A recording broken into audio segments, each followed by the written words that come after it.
All right, we're live, everybody. Here we go. It is May 31st of 2017. As always, I have the Tapestry Maestro, Jim Felly. I have the guy who breathes so deeply into his microphone, you can hear him from 3 states away, Peter Shirey.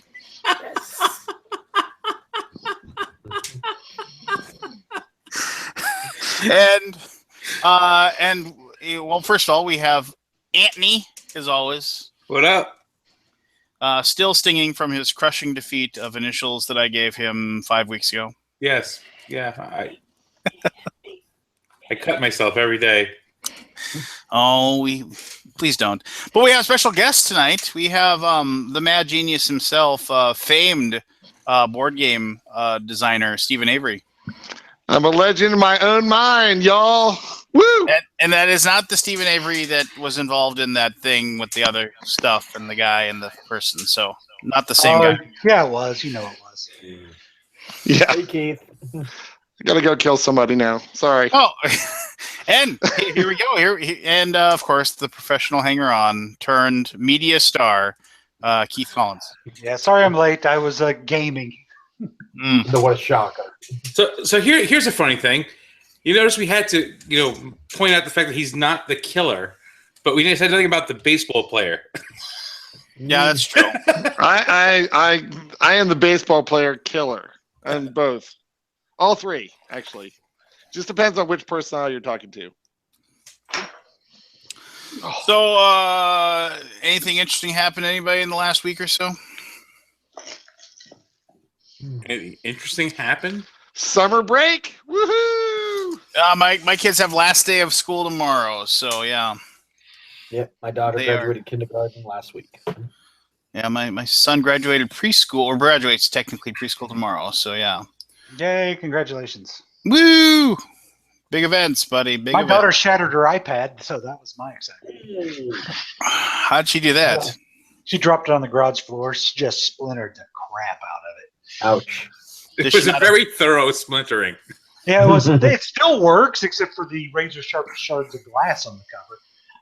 But I'm having the glass repaired, or replaced. Nice. Oh, okay. So it isn't like you gotta replace the whole damn thing. I thought I was going to, but since it turned on, the place said they could replace it for like $110.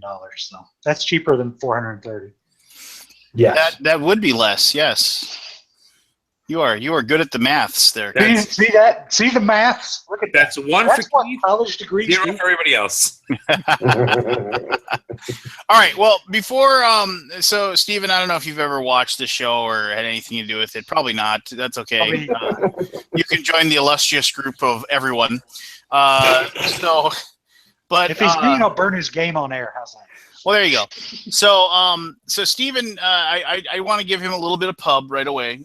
So like people that are cluing in can know about this. Stephen has a game that he co-designed on Kickstarter right now, by the name of Metal Dawn. Now that I think his name's Zombicide.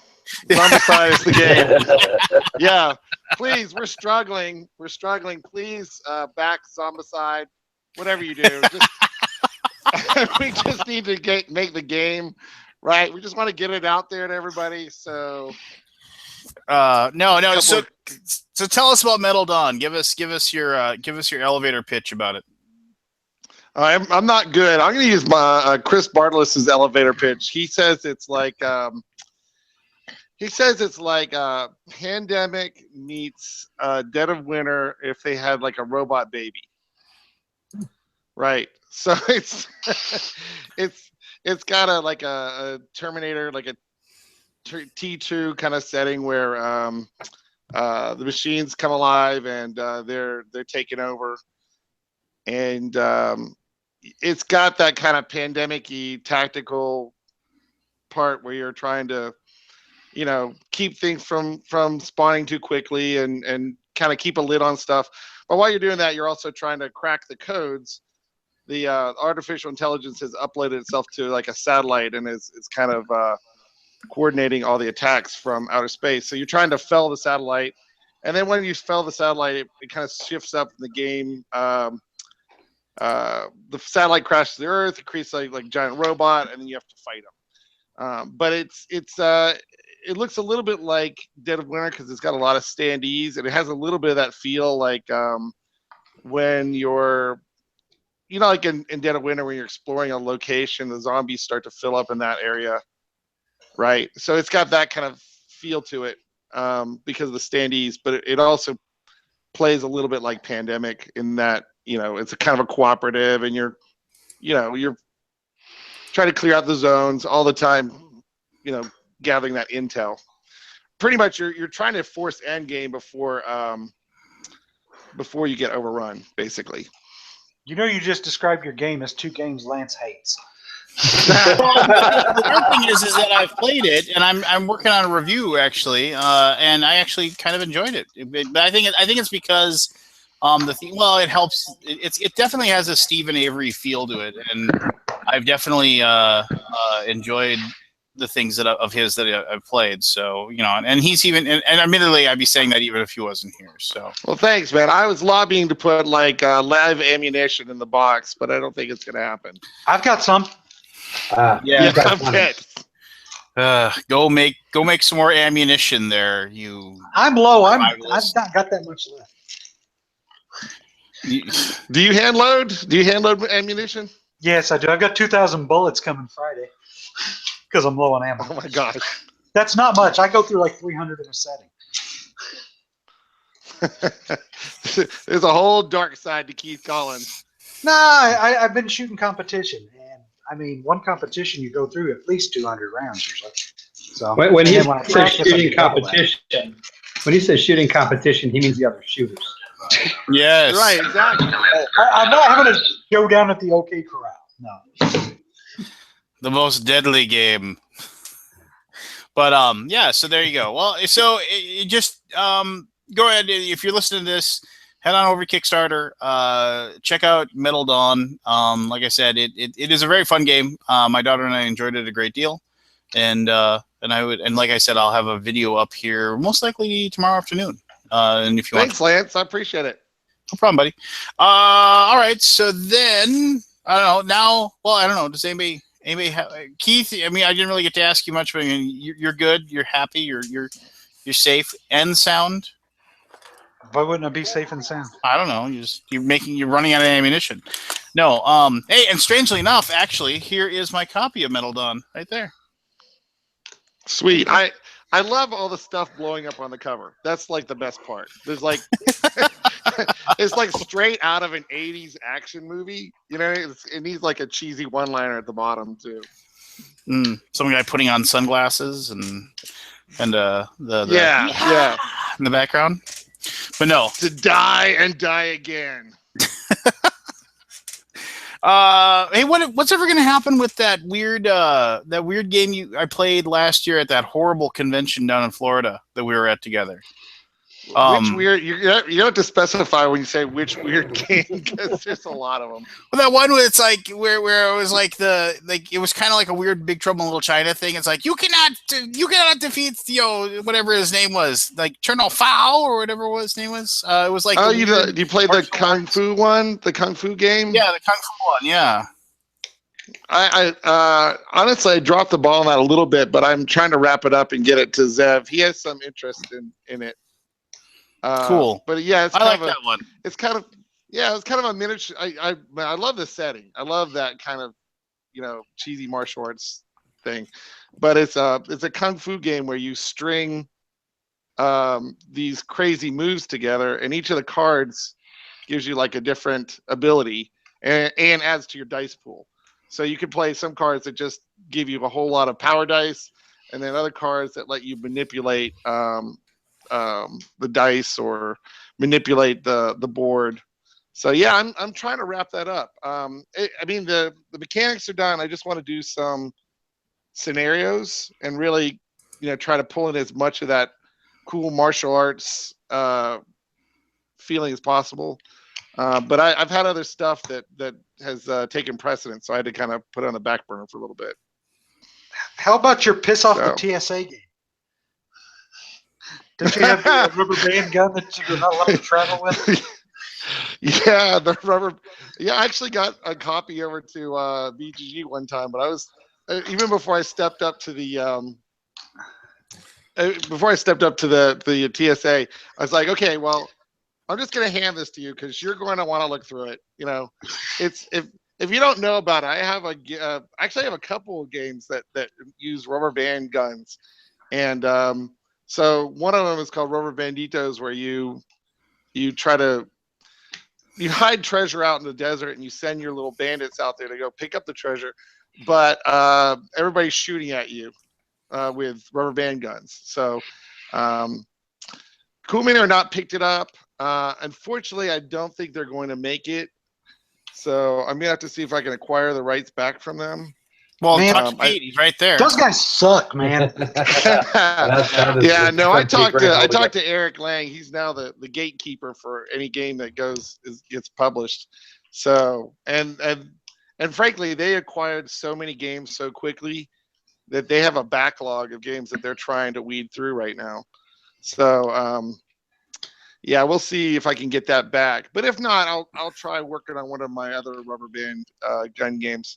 Sooner or later, I can get arrested by the TSA. I'm pretty sure if I keep on taking them to conventions. Right. So, Stephen, what happened to Doppelgangers? I left that with Robert Burke. It's another co-design game, and he had. I'm in that one. Yeah, he had invested some money in that. He made a bunch of art, and I think that Indie Boards and Games is looking at right now, but I'm not positive. I just kind of said, like, since he put the money into the game, I said, look, I've got sweat equity in this, but you've got actual money, so why don't you figure out what you want to do with this and get back to me? So I think he's shopping around right now. It's weird though. He showed it to them first, and they're like, "Well, we don't like the fact that you can't tell everybody the card that you put in." And I thought to myself, "Isn't every trading game like that? You can't really tell what you've put in, like beforehand.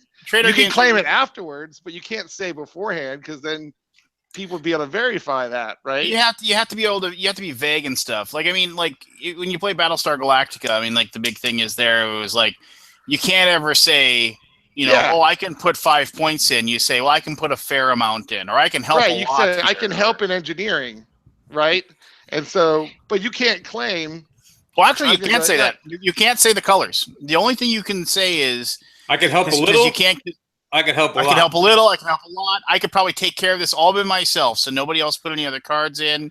You can say all those things, but you can't say colors or numbers. You can't even see how many cards you're going to put in or anything like that. Yeah. So in this little game of Doppelganger, it uses that same mechanic where you fight creatures. You're an adventuring party, and you fight creatures, and some creatures are immune to some types of weapons and all that kind of stuff. So everybody's good at something. And you have a hand of cards, and you're like, okay, I can help a lot or I can help a little. You can't say I'm going to go ahead and put in a sword, or I'm going to go ahead and put in a magic fireball or whatever. And they didn't like that. They're like, well, no, we want you to be able to tell everybody what you're putting in there. I'm thinking to myself, that kind of breaks the game. But Robert took that as a challenge, and he's actually changed the game a little bit. So how did he change it? He put it, now you can tell anybody anything, and when you reveal the cards, what is it? He's got like these little charts that you roll on, kind of like the old classic D&D charts, where you have like different results on the little thing. And apparently the way he's changed it, I can't remember exactly because it's been a while since I played his version. You can kind of sandbag and cause these the charts to roll unfavorably, but because it's a roll, it still could go in your favor. So I can't remember exactly his new take on that mechanic, but it does still kind of feel very traitorish. It's kind of like it moved away from the Battlestar Galactica mechanic and more like a Dark Moon mechanic. You guys play Dark Moon? Yes. Yeah. Yeah. So if anybody's not familiar with Dark Moon, basically you've got good dice and bad dice, and you can only put forward one of them, right? But nobody knows behind your screen whether you've got good or bad dice. So you might end up having 2 bad dice. And you're just like, oh, I'm sorry, I got to put this dice out there. So it's kind of in that. It feels a little bit more like Dark Moon and a little bit less like that Battlestar Galactica mechanic. Yeah. First game I ever get put in, and I get to be the sausage peddler. That's about right. That's too easy. Wow. I remember Robert was like saying, "Hey, look, we made a card," and it was like Bebo, and then he made another card. It was like Suzanne, and then I was like, "Oh, where's my card?" He's like, "Oh, I got a perfect one for you." And like 2 days later, I get one back, and I'm the sausage peddler. Yeah, but Like hands down, the worst one is Shane Meyerkoff. He looks like he's the leprechaun. Oh my God. So funny. That image is so funny. But yeah, sausage peddler. What did you do to piss him off? I guess I asked him if I could be in the game. Totally joking around, and that's what he gave me. So, Well, remind me not to ask you for like. oh, I'll run into him somewhere, and I'll make him pay for it. Yeah, you should. All right. Well, so does anybody have any grievances there? Just any angriness? Grievances. Yeah, this is we use Wednesday night to purge ourselves of like the anger that we may have built up over the last week or so, and then this is how we purge and cleanse ourselves of our evil demons, if you will. This is like Festivus, the airing of grievances. It's completely stolen, but we just do it here, and usually it leads to something like recently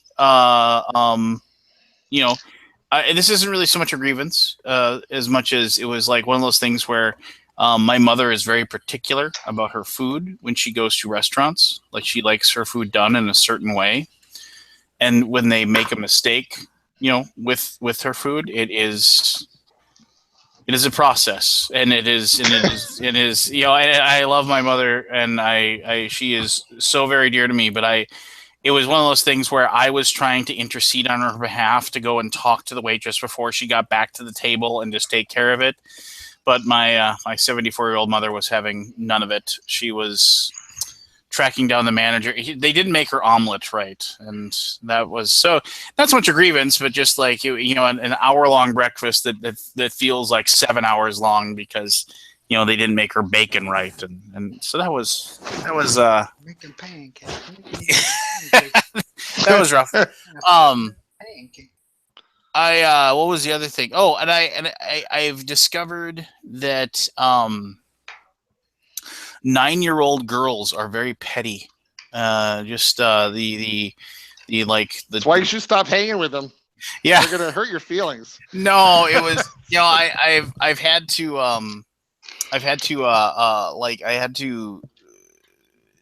my daughter got invited to this birthday party. There's this girl that she's good friends with in school, but her parents are very hippy dippy, and that coming from me, that means a lot. And so whenever I interact with them, I'm very gritting my teeth talking to them type of thing. And or is it that you're choking back the smell of patchouli?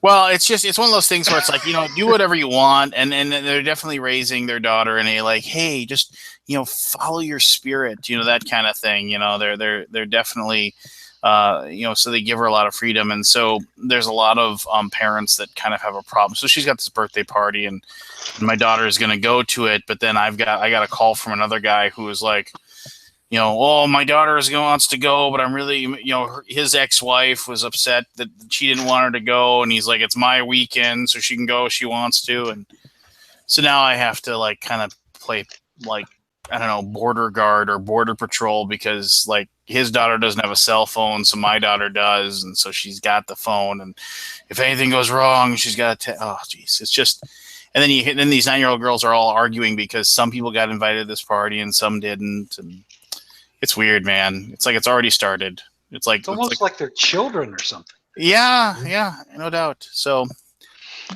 That's the crux of it. He's just angry that he didn't get invited to the party. It's a roundabout way of saying that. Maybe that's it. I just yeah, it's just but and then what was it?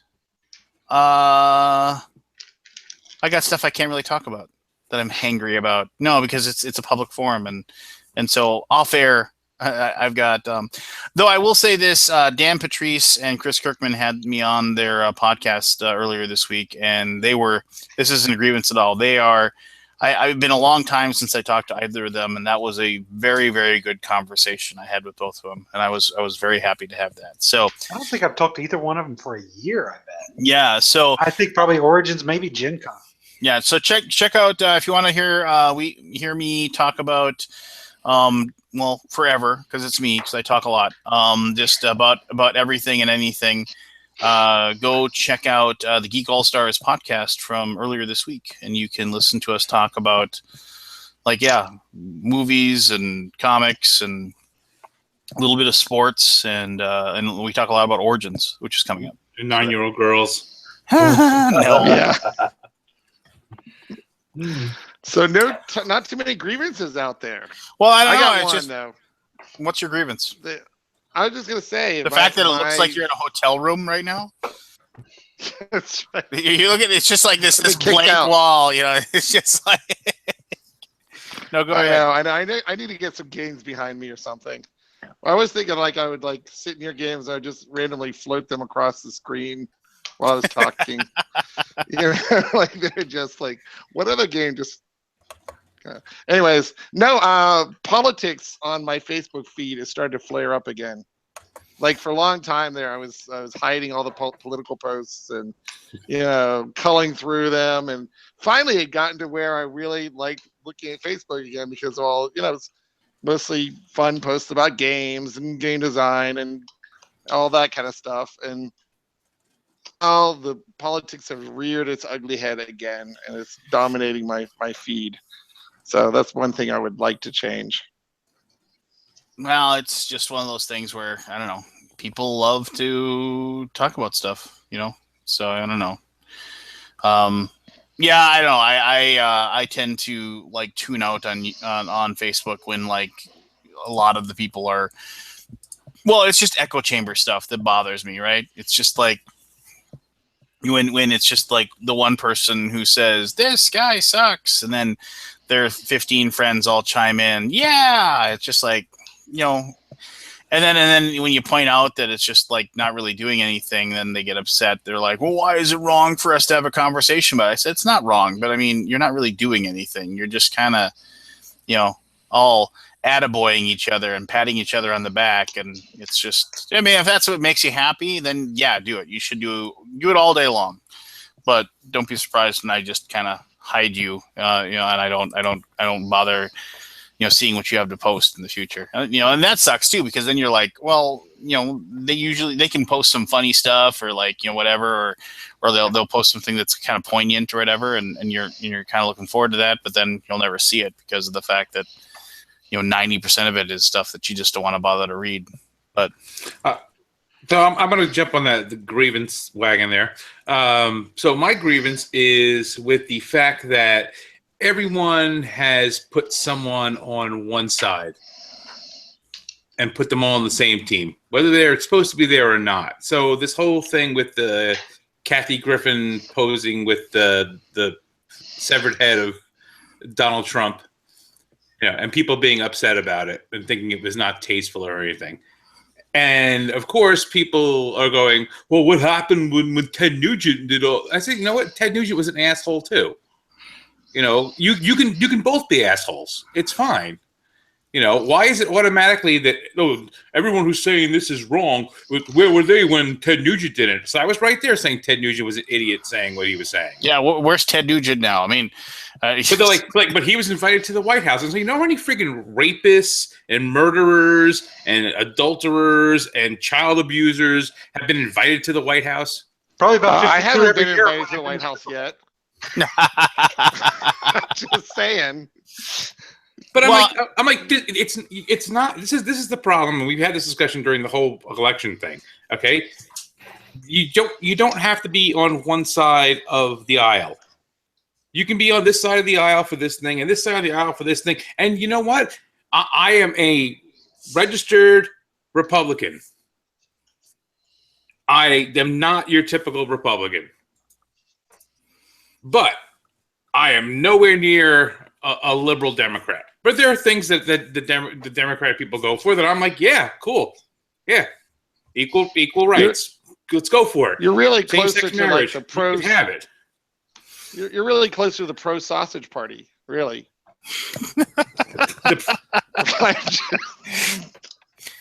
Pro as in professional? Like, do I get paid to be part of the sausage party? You're just very much in favor of sausage. I think it's an hourly rate. Hell yeah. It's paid by the inch. I thought you got paid by the pop. Go on. Go on. No, I mean, and see, that's the thing that's it's one of those things where it's just like if people like seem to think that if you keep banging a drum and telling people that Trump is an idiot, then eventually people, it's like, what? When did this happen? I had no idea. It's tiresome. And the whole thing is whenever something happens with somebody, whoever it is, and I pointed out to people too, just to point out the hypocrisy of it to people. Like people say, oh, well, when so-and-so was president or when so-and-so was this, and then they'll make this point, they never did this. And I'm like, oh, yeah, they did. Here you go. Like, the big thing is, they keep coming back with these things that, like Obama said and Clinton said back, 10 years ago, whatever it was, that contradict all of the stuff that, we don't want to keep immigrants out. And it's them saying we need to protect the borders and make sure that people are being vetted. It's all this thing like, okay, people change their mind. People get different opinions. It's friggin' politics is what it is. If you believe a certain thing, you're not going to say it if it's going to cost you votes. I'm sorry. That's the fact of life. Yeah. And that's the thing that I don't want to go too political tonight, but we can. I don't care. It's not in politics. It's about anything. I feel like I'm developing a grievance. If you were in any situation where saying something, whether you believe it or not, is going to hurt you more than it's going to help you, you don't say it. No, the rare politician has no filter. I mean, the very rare politician.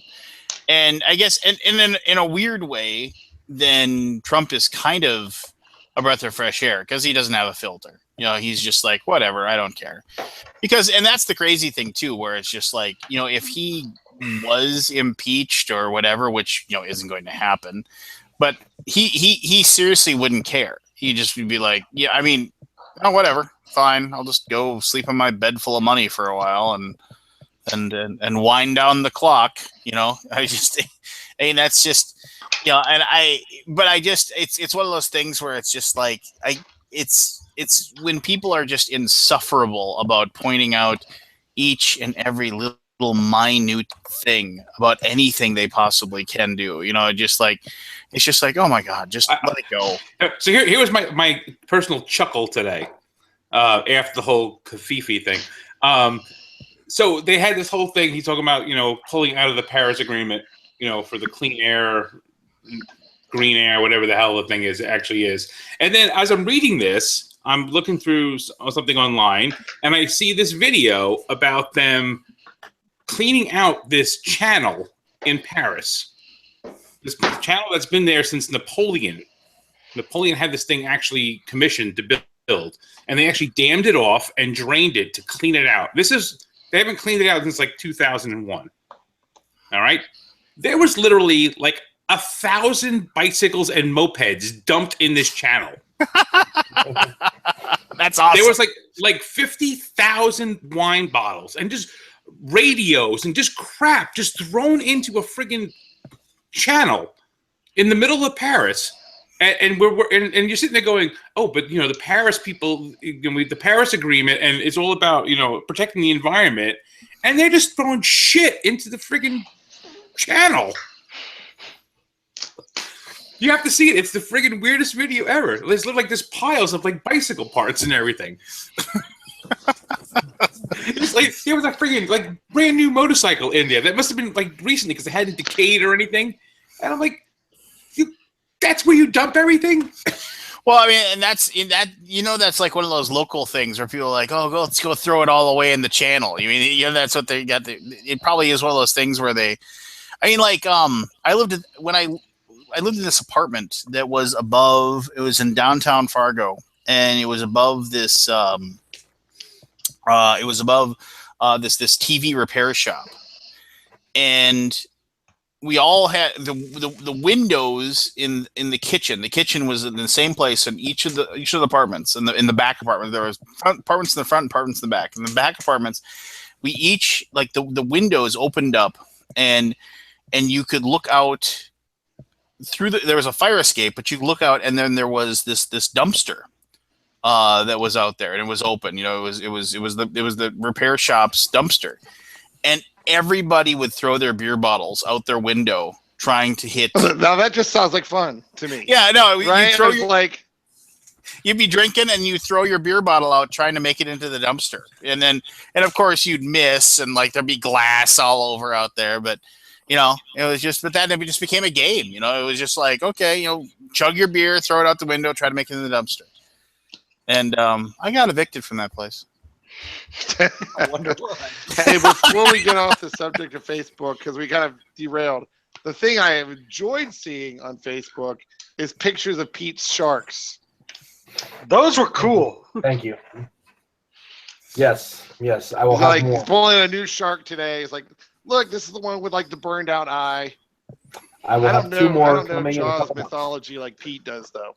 I was so excited. I found a guy that was selling Megalodon teeth, and I bought one for Pete, and I sent it to him. I was so excited to send it to him, and he's like, "Oh yeah, this is like my 7th one. Thanks." I have it right here. I was like, "Aw, yeah." I have it right on my desk next to the other 6. Yeah. I just sent. He's going for a full set. He's secretly building a jaw. I'm like, Pete, you got this? Yeah, I got 2 of them. Pete, you got this? Yeah, right here. Pete, you got this? Yeah, I got it. I'm sorry, forget it. Yeah, I was send him a jawbone. Send him a jawbone with no teeth in it. Let him fill it up. So now you can fill it up. But yeah, that was but oh well, that's fine. So all right, well, it's getting close to 10. Wait, Jim's got a grievance. Oh, Jim, you're building up a grievance. What's your grievance, buddy? No, my grievance is very strong, but it's not for a public forum. No. Give us a hint. No. Is it because tapestry sales are down? No, it has nothing to do with that. But his initials are S.A.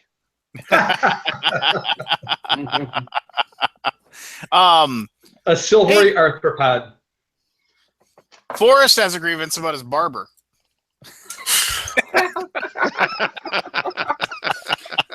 Oh, wait. Since we have Forrest and Steve here, can we have like a debate about teaching 5-year-olds? Yes. Since they're both kindergarten teachers? Stephen, are you familiar with Forrest?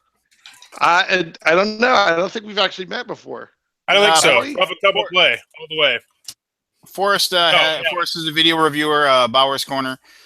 He's a member of the Alaboom, obviously. And Stephen Avery, you might know him from your board games that you played there. I think we're friends on Facebook too, I think. Yeah, that's right. I've seen his videos, but I didn't realize you look different. Your hair's been cut. Well, he went in and said, "Can I look like a 14-year-old boy?" And they said, "We can do that." I don't look young enough. Can you maybe look younger? My wife has this fantasy about doing something that normally would make her go to jail. Don't judge my wife. Oh well, she puts up with you. She must be a saint. She's a saint. Yes. Speaking of saints, is Saint Rebecca coming to any conventions this year? She'll be at Gen Con. Okay, nice. That was a backwards compliment. There's Keith, you jerk. Well, we mean a backwards compliment. Your wife is a saint. She is married nice. to you. Oh, what an asshole! You interpreted it that way, but I think she's pretty cool. Yeah, no, she will. And she puts up with you, which makes it better. She'll make it to Gen Con. She considered going to Origins, but she just went on a trip with one of her friends, and so she couldn't take off the work. So that's fine. You know, Between the Gen Con's two, Origin's more fun than Gen Con. it is, but she enjoys the spectacle that is Gen Con. You know, she just likes the atmosphere and all the people and everything. Basically, Lance needs to use as a freaking pack mule while he's working to haul his. To carry these games That's what back it to the is. hotel. He's only room, going to get like and carry these 3 games. bags at Origins. He's not going to be Hobo Santa Claus until Gen Con. What was I going to say? I had something I was going to ask Forrest. I can't remember what it was now. I got about 10 or 15 more minutes left of me before I got to go. So. Oh, geez. Is that what your grievance is? You got to like leave in He wants to. Well, he's doing before. We know what he's doing. Yeah. All right, before and afters. Wow. I was going to say, it's kind of more like Sanford and Son than Brown. That is Sanford and Son, isn't it? Yeah, well, you have your theme music for it. I have mine. Okay. All right. Sanford and Son does. I got Steve, wait. Time out. Does Steven understand what before and after is? He will after you explain it. No, to him. I do not. What are After. you drinking? What are you drinking, buddy? I am drinking Kirkland brand scotch. Costco. From whence all good things come. You know, and that's actually not bad. I've had it. It's Very not, nice. You know, as far as like a cheap scotch goes. But so this is before and after. It is just first things first. Your buzzer is your name. So Stephen, your buzzer would be Steve. There you go. Avery. Well, you just said Buzz. just Steve or Steven or whatever. So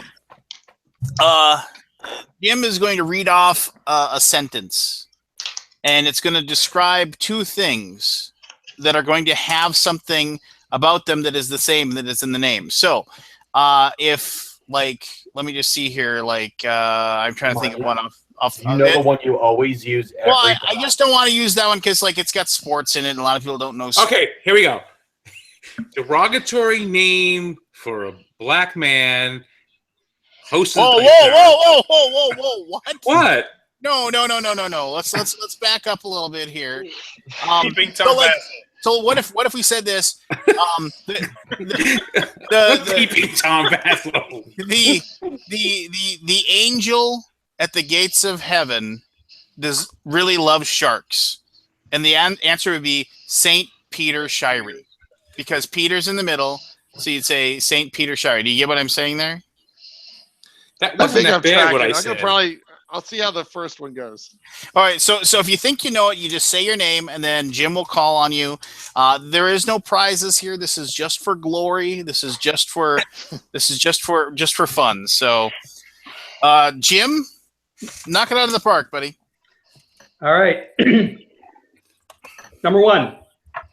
International man of mystery meets a Jim Jones portrayer in a Guyana tragedy. Lance. Austin Powers Booth. Correct. Thank you. Rest in peace. One Number of 2. One of the best bad guy actors of all time. I'd go with Christopher Lee, but I'll give you Powers. I said one of, not the best. I said one of the best. Number 2. Comic book Excelsior worth $6 million. Pete. Lance. Pete. Stan Lee Majors. Correct. Damn it. Oh, I gotcha. Lance, did you get that fidget spinner from one of those 9-year-old girls that you're hanging out with? That's right. I was thinking that too. You know what? My kids wanted a fidget spinner. Fidget spinner is really, really bad, and they're relatively tough to get a hold of. Not too bad, but my mother found a place, like a sporting goods store, that had some, and so she took the kids to go get them. She was like, "Let's go get spinners," and so then she bought one for each of the kids, and my mom bought me one too, and so this is my mother. One for all the kids. Yeah, exactly. I bought myself one. I find it fascinating that they're hard to get for you. At my local mall, I kid you not, we counted. There's 10 places to buy them, including one kiosk devoted entirely to fidget spinners. In fact, my local game store has about 20 of them under the glass case right next to the magic cards. Yeah, they're easy to get a hold of now, but I mean, when they were like super, super scarce, like nobody could find them because the one company that made them, or whatever. So then this is I got one then, and like I said, my wonderful sweet mother, who I was just kind of making fun of earlier, bought me this fidget spinner for like. I got one at Amazon that spins for like 7 minutes. It's awesome. Oh really? It's got What a motor in it. What color is it? It's made of metal and it's kind of a rainbow pattern. It just goes forever. I can send you a link to it if you What want. did that run you? Like $15 maybe. Really? Yeah, it came with a case, a screwdriver, and you could take it apart to clean it and all that good stuff. Wow. Oh my god. All right. It's awesome. I need Number 3. This is when I'm DMing and like and the players are arguing over like which corridor to go down. I mean, this actually keeps me sane while I can just sit there and mess with this until Is it No, because it's you just a throw it out? timer. When it stops spinning, the whole quarter The collapses. dragon shows up. yeah, he's tired of waiting. He came and found you. But all right, so Number 3. number 3. Number 3. They made an unlikely pair. He was a penguin. She was Alex P. Keaton's mom. Oh, I know the first part. Lance. Oh shit, I know. Burgess Meredith Steenbergen. Keith. Key. Burgess Meredith Baxter Burney. Correct, but it's Burgess Meredith Baxter is their actual name. Whatever. We'll give it to. Depends on which credit you do. That's correct. We'll give it to. They only added the Bernie for that particular show. Okay, All right. number 4. She was sleepless in Seattle because of all the damn replicants coming this fall. Oh, I only know the first half. Lance, Meg Ryan, O'Neill, Anthony. Anthony. Meg Ryan Gosling. Correct. Hey, Whoa! Oh, He's yeah. in the remake coming this fall. That Oh was yeah, that's right. He is Baby Goose is in that, isn't he? Next one. He penned The Gift of the Magi before he became Giant Man and Ant-Man and Yellow Jacket. Well, I know the second part.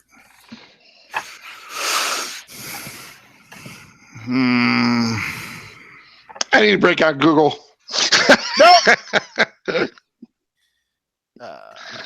Anthony. Oh, Henry Pym. Correct.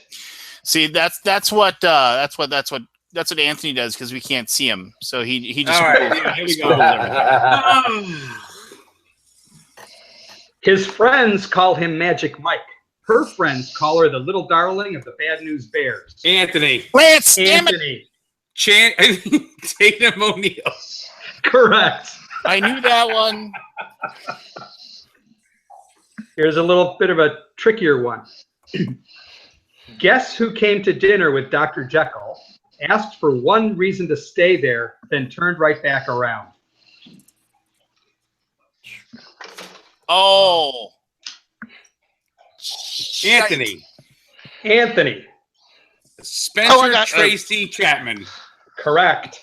Wow. Oh, not Mr. Hide and Seek. Yeah. Spencer Tracy from Guess Who's Coming to Dinner and who also played Dr. Jekyll.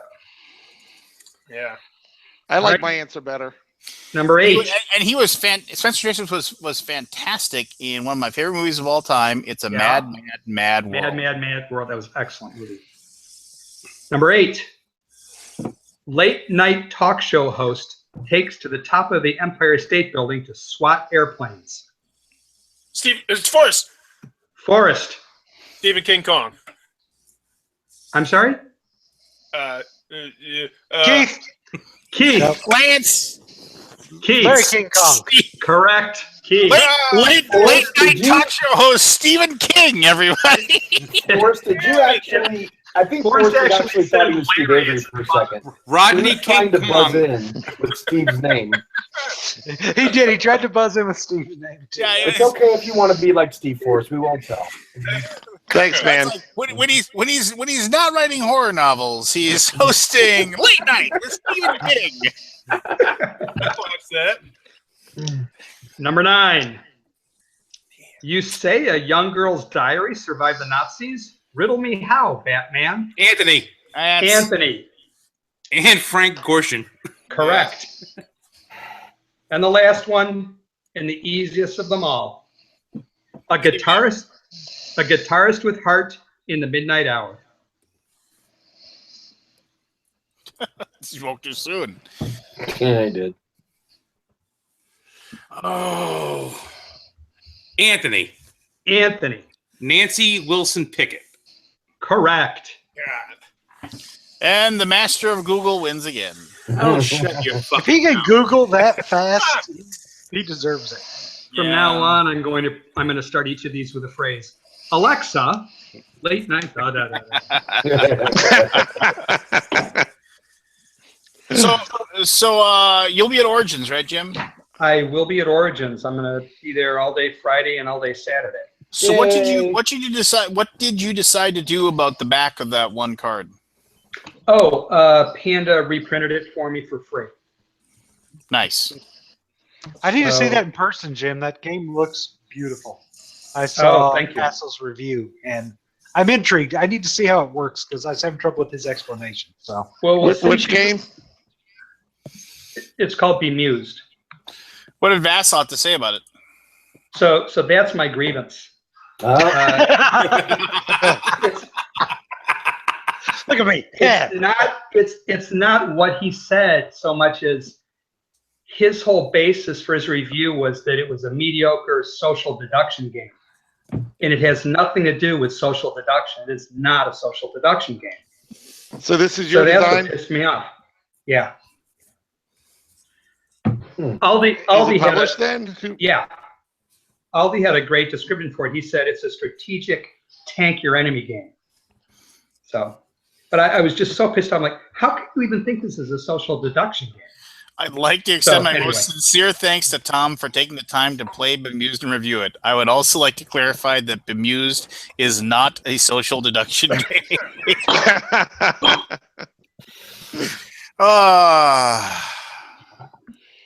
Well, at least you Sometimes when you were trying to get out as many reviews as possible, you don't get into something as deep as maybe you should at times. I agree. So actually, here's something for you guys to think about, and maybe we can talk about it next week. I'm thinking about putting, those little symbols on game boxes like number of players, playtime, and so on. Mm-hmm. I'm thinking about putting one in my next game called Grok. And the basic idea is the suggested number of times you have to play it before you figure it out. Like before you figure out Yeah, whether but you honestly, like it or you not. want someone to. Nah, don't do that someone to because be that'll able chase to- people away. I need to hear one of you at a but time. You want somebody to be able to pick up. All right.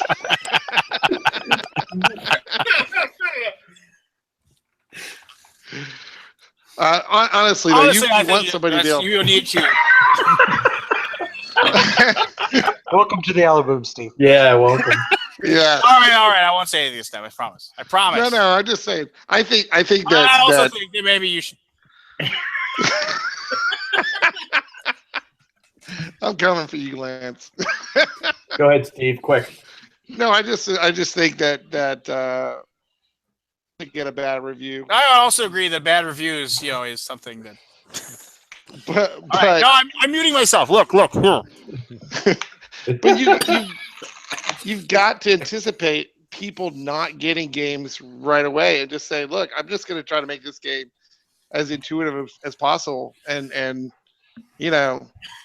because if he got it wrong, then a bunch of other people are going to get it wrong too.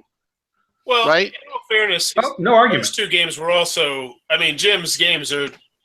You need to bite into those. I mean, Zimmy Yeah, Mojo is the same way, and then the first one too. You really got to bite into them. There's a lot in there.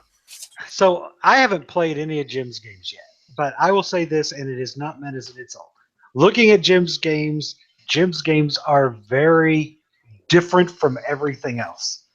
And Oh, yeah. it is going to take a lot more time to wrap your head about Jim's games than your typical game. Because That's true. Jim's a smart guy. Jim makes games for smart people, I think. So So you're I'm saying not I in- can't play his games? I'm saying I can't play games. No.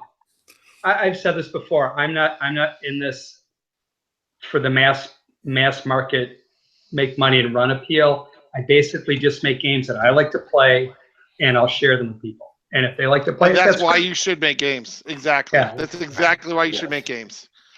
On But the having grok- said- Go ahead. No, having said that, Keith, though, you're gonna be at Origins, right? Yeah. Yeah. Okay. So I'll have the one production copy of the Muse there, and we can play it. Okay. It I'm only doesn't- going to be there a doesn't couple take of long days, to learn. but I want to check it out. The Sounds thing I was good. going to say, you talk about how many times to play a game to grok and put that on the box. If you're concerned about sales, don't do it, because I'll tell you right now, if I look at a game that says you need to play this 5 times before you're really going to get it, I won't touch it. I want to think I can understand the game after one play.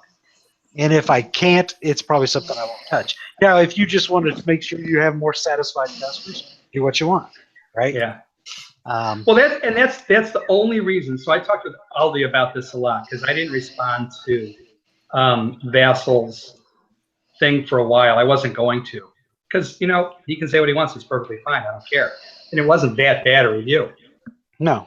But what I don't want is people who don't like social deduction games to avoid the game because they think it's social deduction. And I don't want people who like social deduction games to be disappointed if they buy it thinking it is social deduction. Oh yeah, gorgeous artwork, social deduction. Sign me up, those people. Yeah, because you could look at that and you hear somebody say, "Oh, it's a social deduction game. I like social deduction games. That artwork's gorgeous. I'm going to buy this," and I get into it, I'm like, "This is not what I thought it was going to be." Exactly. But anybody Well, that's that, on him. well, that's on anybody that takes one person's opinion of a game and bases their purchasing decision on that alone. Right. And in the that is end, the case most often than not. oh, it is hugely the case. It's not the case for me because I've grown past that. But at one time, it probably was the case for me. In the end, I'm not a good game reviewer. I've got my opinion about games, but my taste will be different next year from what they are now. So Next week. Right.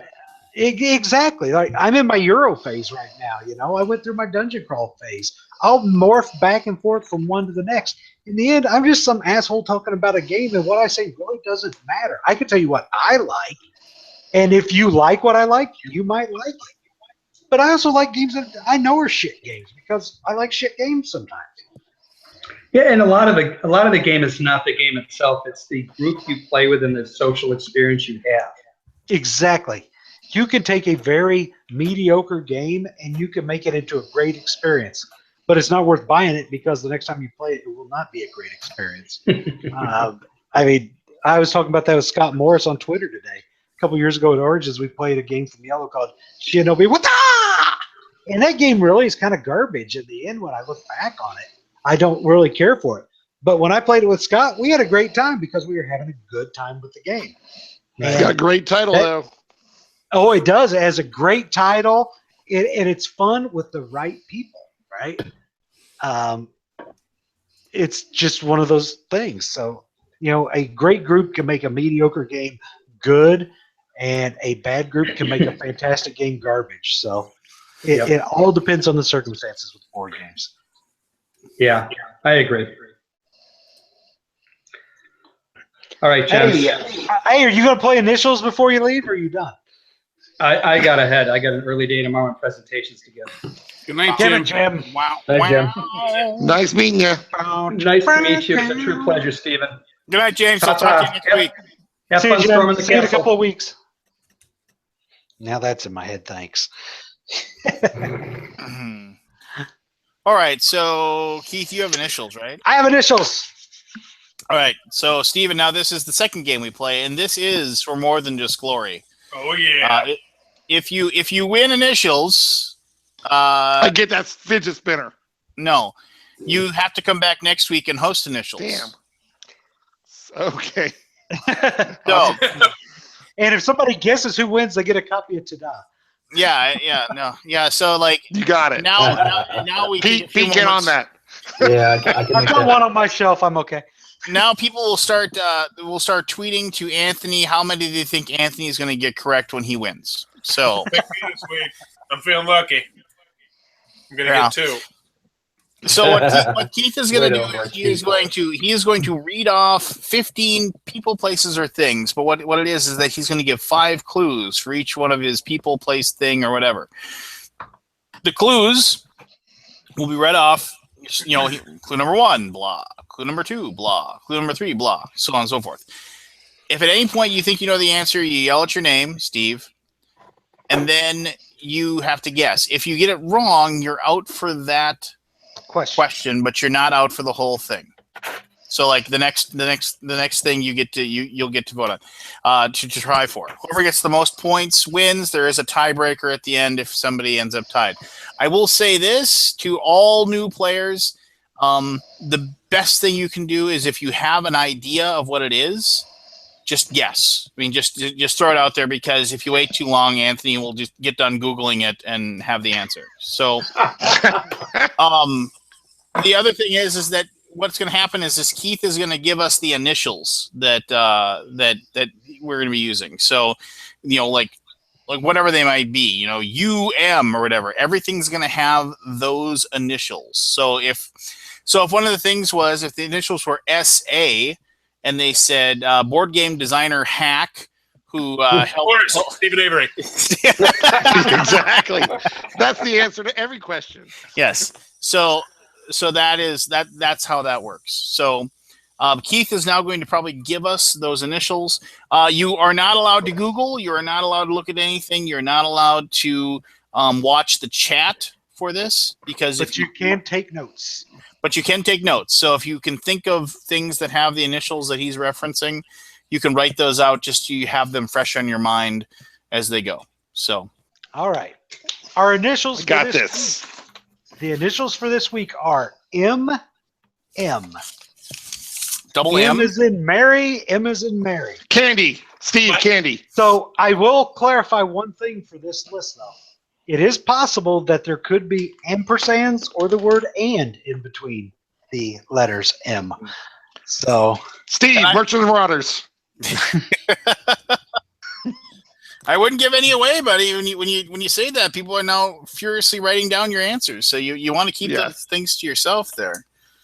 But last time I used an ampersand, someone complained. So I'm warning you now. That is on the table. The ones I'm coming up with are so obtuse that nobody's gonna guess these. We just start writing down everything that's got M&M in it. Yeah, Monster Manual. See, why are you doing that's that? a good one. Why didn't I use that? I like that. I like the way Avery thinks on this. But he's giving away good answers. Yeah.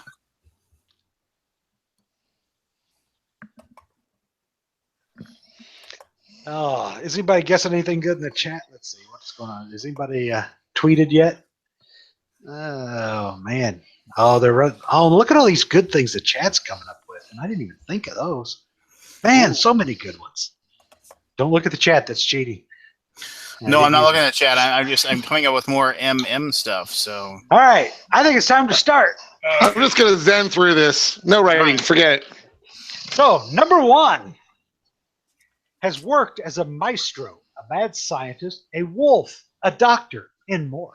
Anthony. Forrest. Anthony. Malcolm McDowell. That's correct, Anthony. No. And it begins. I'll cross that name off my list there. Okay. Yeah. The last clue was known as the man who killed Captain Kirk. That was the final clue from Malcolm McDowell. I swear Anthony has hacked into my Google Docs. No, he's just Googling. Yeah. All right, number 2. Originated February 28th, 1941. Was originally made as a copy of a British product. Due to rationing, a deal had to be made with the president of Hershey's Chocolate. Lance. Anthony. Marie. Lance. M&M's. M&M's is correct, Lance. Eat I it, guessed that a Anthony. long time ago. Eat it. And it melts in your mouth, not in your hand. But yeah, the second M stands for Mars and Marie, named after the president of Mars, and then Marie of Hershey's, because they had to, due to the rationing, they had to license basically to use Hershey's chocolate to make the candy. So I thought that was interesting. I learned something. I learned something today. Number 3, originated in Strasbourg, France. A crappy game by Stefan Feld. Worked with the French resistance in World War II.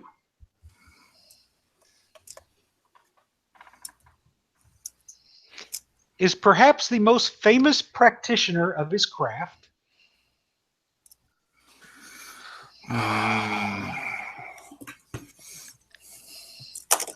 He is known for not saying much of anything. Anthony, Lance. I hear Lance. I got in first before you said it. Hold on, Kabuki. I got to go to Kabuki. I said my name and then Lance. One time you buzz your name. One time. All right, we got to go to Kabuki. I will calmly wait for the arbitrator of justice to make up her mind and abide by her ruling instead of already pleading my case. I heard Anthony right after I heard Lance, but there is a bit of lag sometimes, so that's what Kabuki's there for. Lance.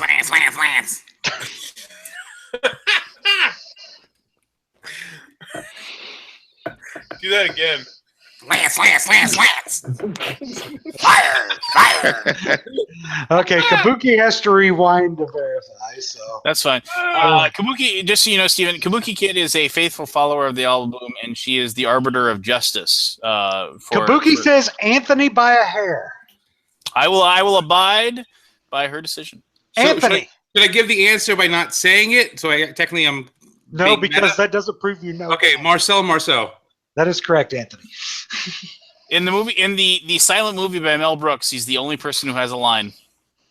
That's like if you've ever seen the movie, not a great movie, but it's pretty fantastic. Where they ask Marcel to be in their movie, and he answers the phone, and he goes, "No," and he hangs up the phone. So is this an Alaboom first, the first instant replay of Initials? No, we've had it many a time. Okay. Number 4. Originated in Scarborough, Toronto, Ontario. Forrest. Mike Myers. That's correct, Forrest. Ooh, Forrest with Wow, nice. There's my one a week. Yeah, began acting at the age of 2. one a week. That's He sets his goal high and he not meets bad. it. That's not bad for a 14-year-old boy. Yeah, not bad at all. All right, number 5. Originated in 1987. Forrest. Forrest? Mad Max. Incorrect, sir. Ooh, good pull though. That's a great guess. That's a good one. Was the first use of the SCUM engine.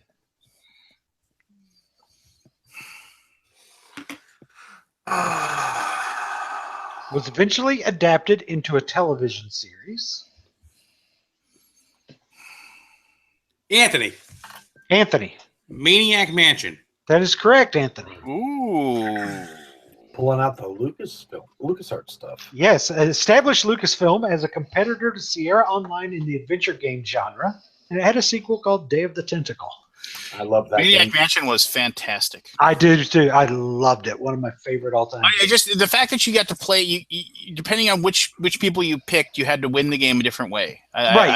You played the game different. So it was the first adventure game with multiple ways to achieve your goals, right? Yeah. And would kill you like crazy. Oh, you So, remember? Side question: Day of the Tentacle. Who's the voice in that? Oh, I don't know. Who is it? It's Les Nessman. Oh, is it? WKRP. Nice. Day of the Tentacle, the cool thing, the Easter egg, is you could find the computer in the bedroom and play the original game within the sequel. The entire original game was embedded in the game, which was cool.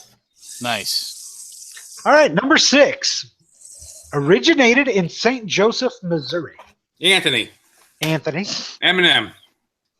Incorrect. And that starts with an E, by the way, just so you know. Well done. Has won an Academy Award. Eminem.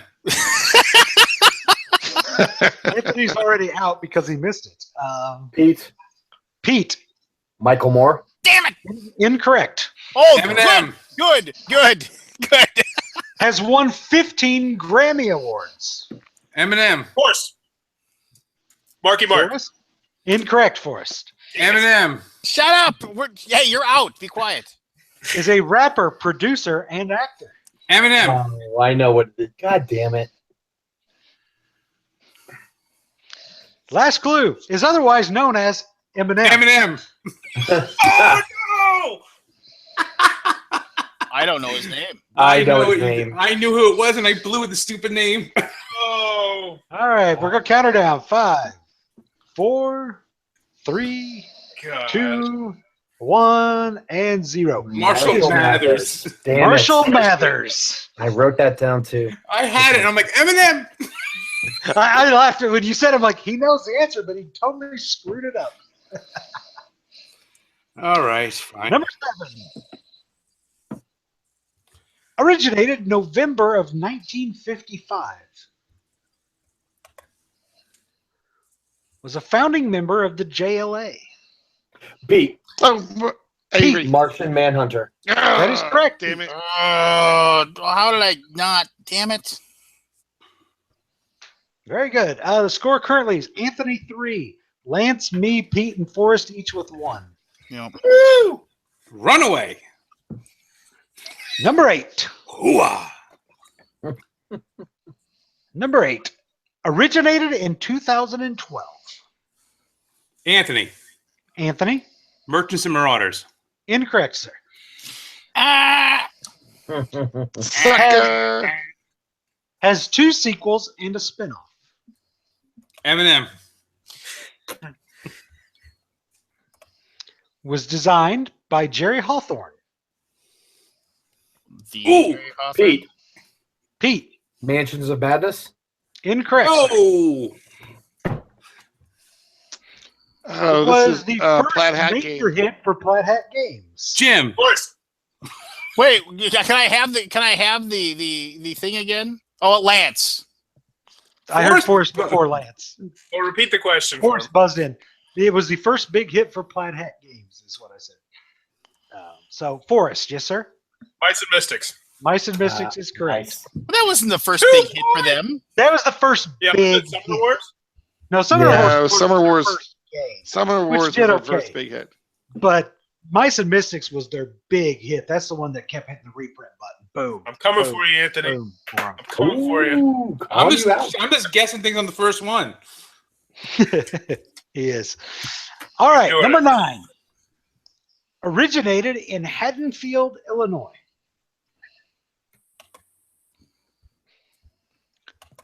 Began his career at 6 years old. His professional tool of choice is a kitchen knife. Anthony. Michael Myers. Wait a minute. Oh. Ooh, We'll have to see if Kabuki beat Anthony or not. I do think Forrest was first on this one, actually. He was like a half Yeah. a second before. I heard Forrest ahead of Anthony. We'll wait. We'll wait for the official. Though. We'll wait for KK. You have to wait to officially be I know. called on. Well, if Anthony's first, he gets a freebie. Yes, he does. Well, I knew it anyway. Right? But I could be wrong. No, you're right. I know. Forrest is correct if he's first. Lance. You like the way I put both Mike Myers and Michael Myers in the same list, though? Yes, you bastard. Forrest gets it. Yes. Forrest ties it up at 3. Wow. We've got a game with, going. with 6 left. Forrest, you've just screwed yourself now for following weeks. One can't be your baseline anymore. I'm gonna let Forrest win just so he can do it next week. All right, number 10. Originated in 2010. Anthony. Anthony. Merchants and Marauders. That's correct, Anthony. You got it. Oh, jeez. Suck it, I'm gonna let Forrest. I'm gonna let him win. All right, number 11 has worked as a lawyer, accountant. Anthony. Matthew McConaughey. That's correct, Anthony. I guess Anthony got tired of playing possum. You're Jesus. vengeful guy. He is. Next clue was drove a Lincoln before he was paid to drive a Lincoln. Number 12 originated in Encino, California. Anthony. Anthony. Marilyn Monroe. Incorrect, sir. Began her career in 1964. Forrest. Forrest. Mary Moore. Incorrect, sir. Ooh. Had a sporadic relationship with her television brother. Pete. Pete. Minnie Mouse. Incorrect. Wow. Nice. It's just you and me, Steven. Nice. Had hair of It's gold just you, like her man. I'm mother. not gonna get this one. If She it's had not hair of games gold or like her comics mother. or God, this is pop culture. You can get it. Did you hear that clue? No, we No, didn't. go ahead. Had hair of gold like her mother. Don't know the name. I know it. wait. Well, Avery. It's Avery?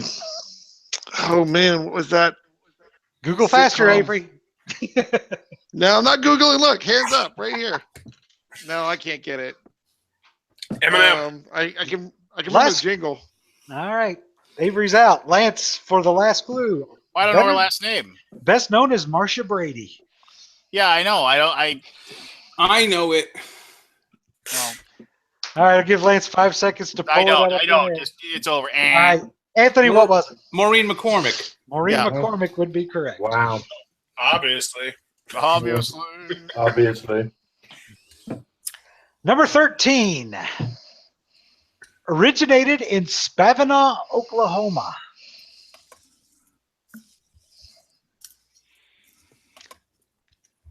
Is a 7-time World Series champion. Forrest. Oh, that's first. close. Forrest I is heard. first. Forrest is first. What? Oh, man. Go to the tape. Yeah, go to the tape. Go to the I tape. will Anthony if he gets it wrong. Well, there's 2 of them that get to Well, answer all before right. you, Anthony. I'll Anthony it if he gets it both get it wrong. Okay.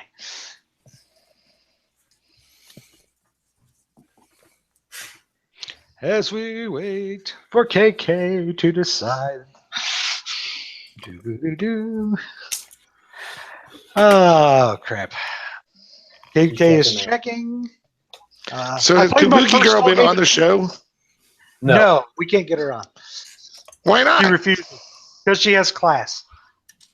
Oh, Forrest dang it, Hair- Kabuki. Mickey Mantle. God Mickey damn. Mantle is correct, Forrest. So we're Anthony 5, Forrest 4, Pete and Lance each with 1, me with 2. One of the other clues was the final clue that I would have given was his 1952 rookie card has sold for up to $1.135 million, which is insane. Wow. Who also famously said that if I'd known I was going to live this long, I would have taken better care of myself. No, when he got older, like all of his older like male members of his family all like keeled over from heart attacks in their 40s and 50s, and then he lived to be like he lived to get to in his like I think he lived into his late 60s, but he was all crippled up. And he basically drank himself to death. And he goes, if I'd known I was going to live this long, I would have taken better care of myself. That's how I'm gonna go, baby. All right, so Starting now. it How is many now left? down to there are 2 left, which means if Forrest runs the table, he can win. If he gets 1 more and Anthony doesn't, he can tie. But right now, Anthony has a 1-point lead. If Anthony And the gets rest of us play spoiler. the rest of you are playing spoiler. Number 14 originated in Terre Haute, Indiana.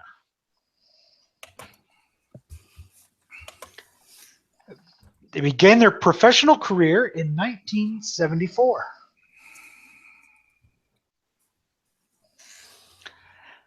struggle with a chronic inflammatory form of arthritis that mainly infects the spine and pelvis. Ow. Yeah.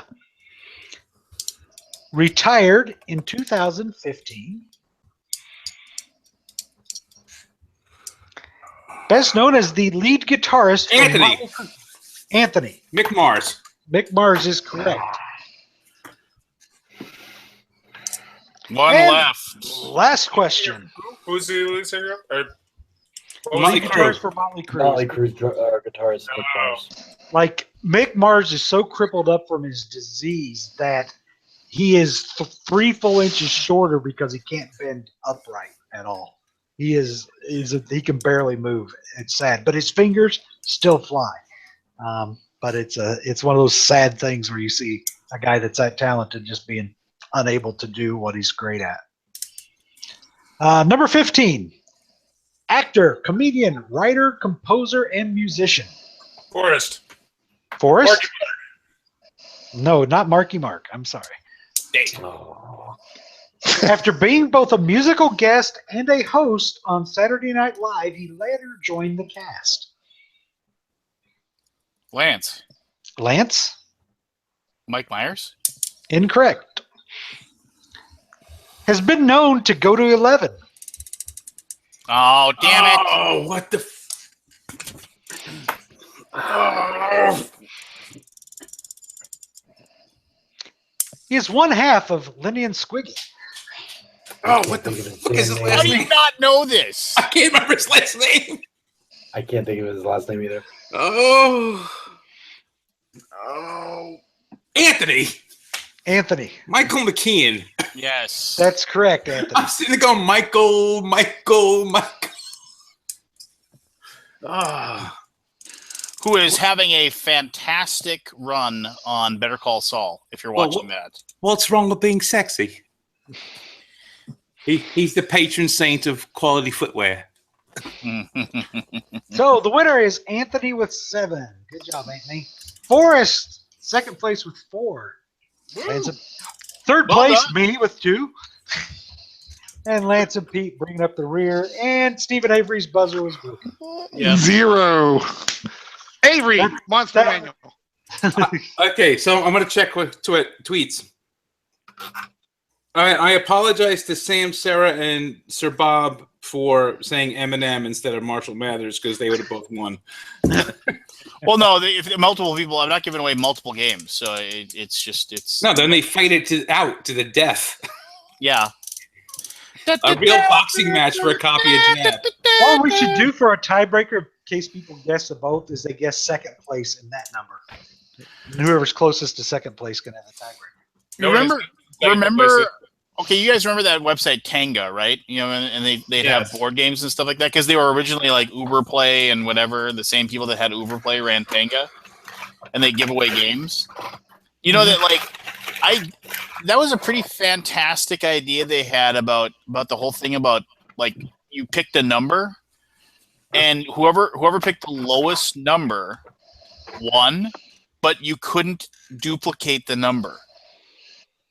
So, like, basically, if you picked, like, 1 and somebody else picked 1, then it didn't win because more than one person picked 1. And same for 2 and 3 and 4 and 5. And so, like, basically, you had to just pick a number at random. I thought that was ingenious. It was like, okay. And then it was always some weird thing with, like, and so with 51 wins. And you're just like, oh, you know, because I should have picked 51. No, I shouldn't have picked 51 because if I had picked 51, then I would have lost because that person picked 51. You know, so it was just a cool thing that they had. I thought it was ingenious. I got a lot of games off of Tanga when they first started. They had a lot of crap, but every once in a while they'd have something good. Yeah. That was when Tanga had a deal a day, and then Posey, if you remember POZY, had their deal a day board game as well, and. You know, that was, and now, of course, the whole, and the thing was, it was actually like, that was back when Woot.com was still a thing, and well, I'm pretty sure Woot's still a thing, but I don't think it's the thing that it was. The good old days. Why, yeah. I mean, remember you like go to Woot and it would always be something crazy, for sale. Like, it's like, oh, you can like what?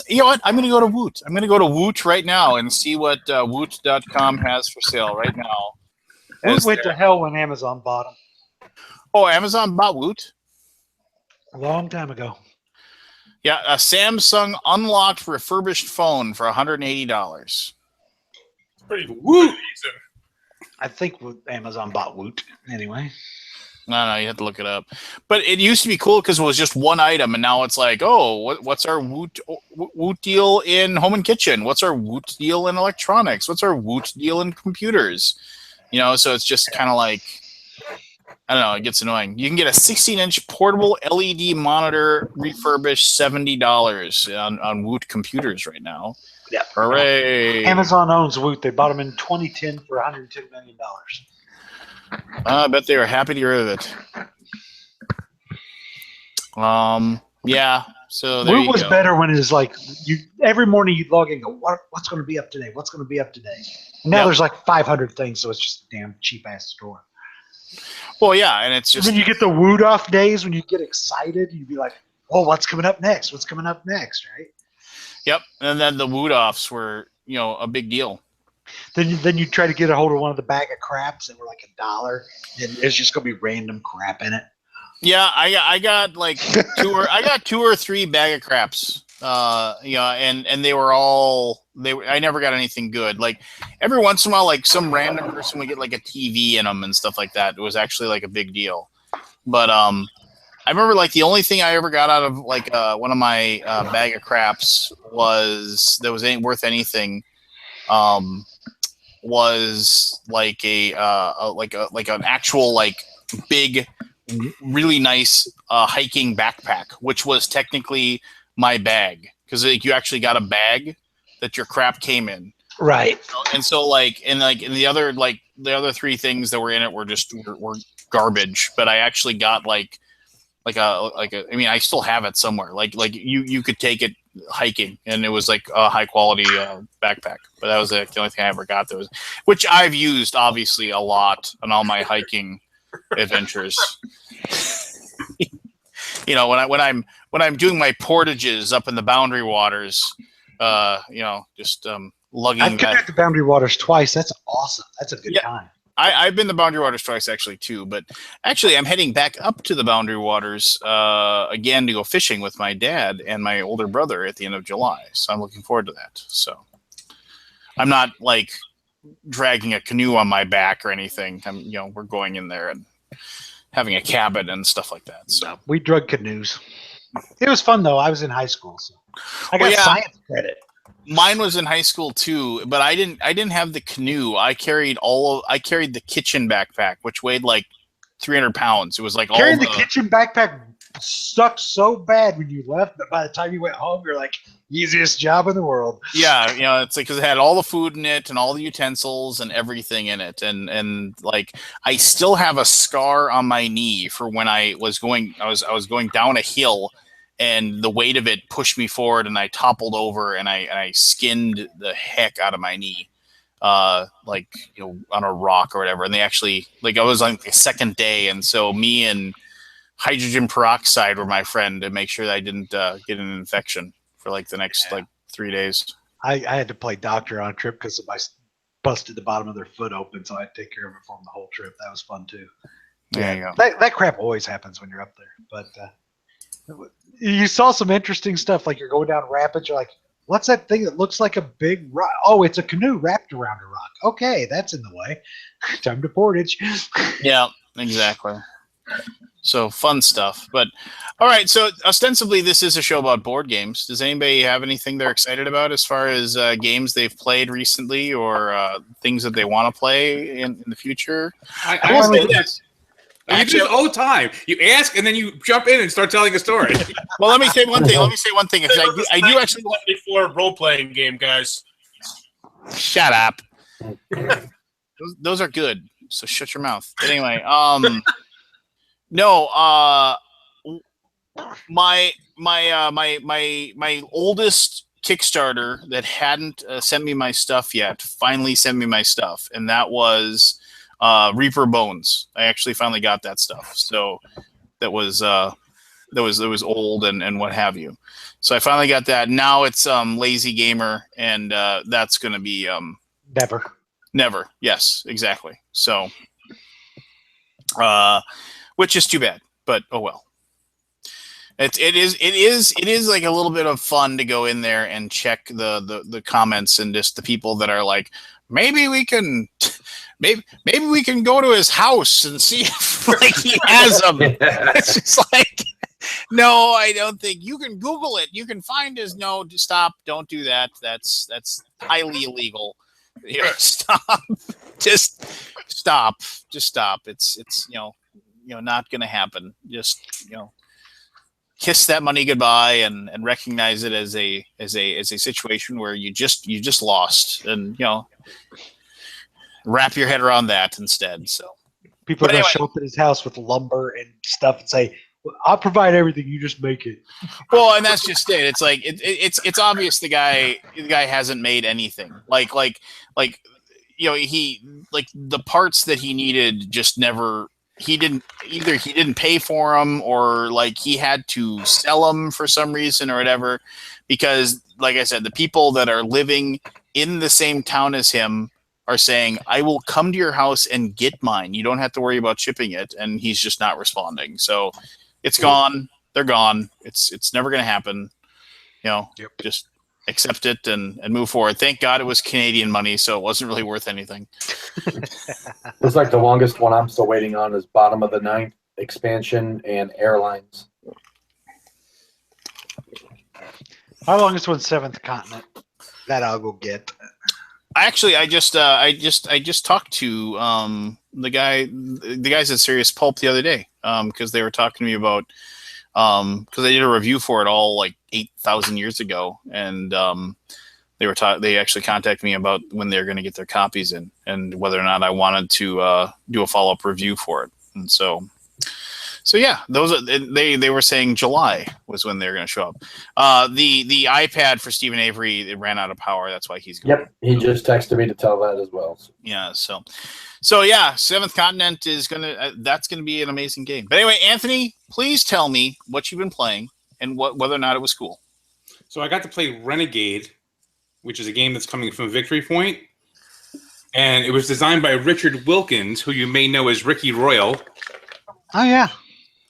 So this game is either solo or cooperative. I like how you're playing with it right now. I can't see it. No, I just flipped it over. Okay. I make sure that I make sure it was officially a solo game. But yes, it's solo cooperative. What's cool is it's sort of Netrunner-ish in theme. So you're playing people trying to hack this computer system. And what's cool about it is there's different areas of the computer that you're trying to hack into. And they're represented by hex tiles that are in a grid in a certain pattern. And based on which of the bad guys you're going after, the computers you're going, I don't know what they usually refer to them to, is the way they are set out on the board. So the way you're moving around is different. And you're playing cards, it's a deck building game sort of, but you're playing cards to put these things out on the board. And the computer itself is playing and trying to shut these things down. So you're trying to put like viruses and stuff in to the computer, and the computer is trying to protect itself from you. So it has this sort of like pandemic kind of quality to it, where once it establishes like an area that's safe, if that area is going to come up again, it's going to spread out and thwart you even more. So it doesn't take that long to play. So it's not like one of those ones that's like it's going to take 3 hours and then you lose. But it's really interesting the way it's done. It's pretty straightforward and simple. But I just like the fact that it's got that variability to it. Based on what it is you're going after, how the board is set up different, and how it's not like playing Pandemic, where New York is always going to be here and this is always going to be there, because obviously it has to be. But it's just an interesting, cool little game. Please tell me Lorenzo Lamas is in the game. A little bit too archaic of a reference for you? No, I got the reference. It wasn't funny. That's why I didn't respond. Oh, oh, wait. Wait. So, I'm sorry. I'll respond. Say it again. Ask the question again. Please tell me that Lorenzo Lamas is in the game.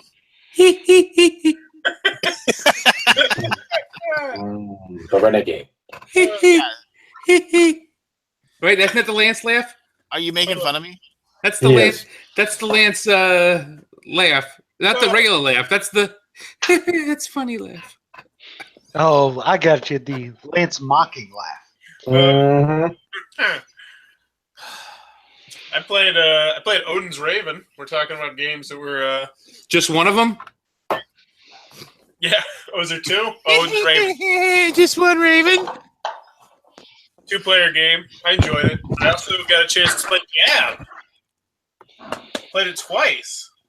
Why does this game not get love? What? Like, I really enjoy Jab from Because Tasty it's a Minstrel. crap game. Mhm. You watch your mouth. It is stressful as hell, but I really enjoyed it. It's just fast paced, just freaking out, boxing. Like, I was expecting bad things, and I was. And you got them. There's a good sense of tension, and it's stressful and fast paced, and I liked it. Ah. Oh, so is a colonoscopy, but still. I've never played the game. I have no right to talk about it. I just can't help but bag on it. Yeah. I finally I've played never had the, a colonoscopy, but I assume it's better. played my first full game of Seafall, the first one after the prologue. It's taken me this long. And while I enjoyed the first game, by the end of the game, I can see what the problem's going to be with the second game. And I think I see why people were not enamored with it. I think it's a good idea, but at the end of the first game, 3 of the 4 milestones are gone, which got a lot of the points for us. Almost everything that you can explore successfully is now explored. So all you can do is just sit there and raid to get points at this point. It And does. that's gonna go It away does too. change up. It does change up. But the problem, a lot of the problem is that you build up and build up and build up and build up, and then you kind of like all of a sudden like you just reset yourself, which it's I don't know. There needed to be more continuity, from one to the next, and so and it was way too samey. Is what But like it's half a legacy game. Yeah, So it looks like it's going to be but real samey. You go back to the beginning. But I got 6 points in the last round. I got 6 points in one round because I got a point for building a building, and since I used only gold with the advisor I had, I got 2 points for doing that. That was my third building, which triggered a milestone, which got me 3 more points. And my reward from the milestone, I took a sticker that gave me a point on a building space, which gave me my 6th point, which ended the game. So it's like, oh, you got this slow roll, and all of a sudden I get over half the points I need one turn. But I don't see that happening again the next game. So it took us 2+ hours to get to that point with relearning it. And so the next game, without any milestones, look like it's going to take us forever. So I'm concerned. So, can I talk about a game that I didn't really know about until somebody pointed it out to me, and now it's like one of those weird things where I just like have to own it just because it sounds absolutely crazy, and it's releasing at Origins. What is it? Okay. So, and some of you may have heard it already, and that's okay. You can stomp on my touchdown call. It's fine. But it's coming up from WizKids, and the name of it is Sidereal Confluence: Trading and Negotiation in the Elysian Quadrant. That Nice. sounds exciting. Okay, now Wow. listen to this. So, Sidereal Confluence, trading, and the designer is Tau Seti Deichmann, which has to be a made-up name. Is that like 4 full credits you get for that, or is it 3 credit class? It Does is. it have a lab? It is 4 to 9 people. That's the number of players. 4 to 9 has a playing time of 2 to 3 hours. So here it is: Sidereal Confluence, Trading and Negotiation in the Elysian Quadrant. is a singularly unique trading and negotiating game for 4 to 9 players. Over the course of the game, each race must trade and negotiate with the rest to acquire the resource cubes necessary to fund their economy and allow it to produce goods for the next turn. Scheming, dealing, and mutually beneficial agreements are the key to success. While technically a competitive game, Sidereal Confluence has a uniquely cooperative feel during the trading phase, as no race has the ability to thrive on its own. If you trade well, you'll develop technologies and colonize planets, form a civilization that is the envy of the galaxy. Each player chooses one of the 9 unique and asymmetrical alien races that have come together to form a trade federation in the Elysium Quadrant. Each race has its own deck of cards representing all of the existing and future technologies it might research. And the whole thing sounds like you play it simultaneously the entire game. Like it's all just jibber jabber back and forth, like making and breaking deals. It's like each game round consists of open trading phase in which all players can negotiate and execute deals for cubes, ships, colonies, the temporary use of technologies, and planets themselves. The players with enough resources can also upgrade their colonies and spend the resource on race special cards during that phase. Once that's complete, all players will simultaneously run their economies and then spend the resources to gain more resources.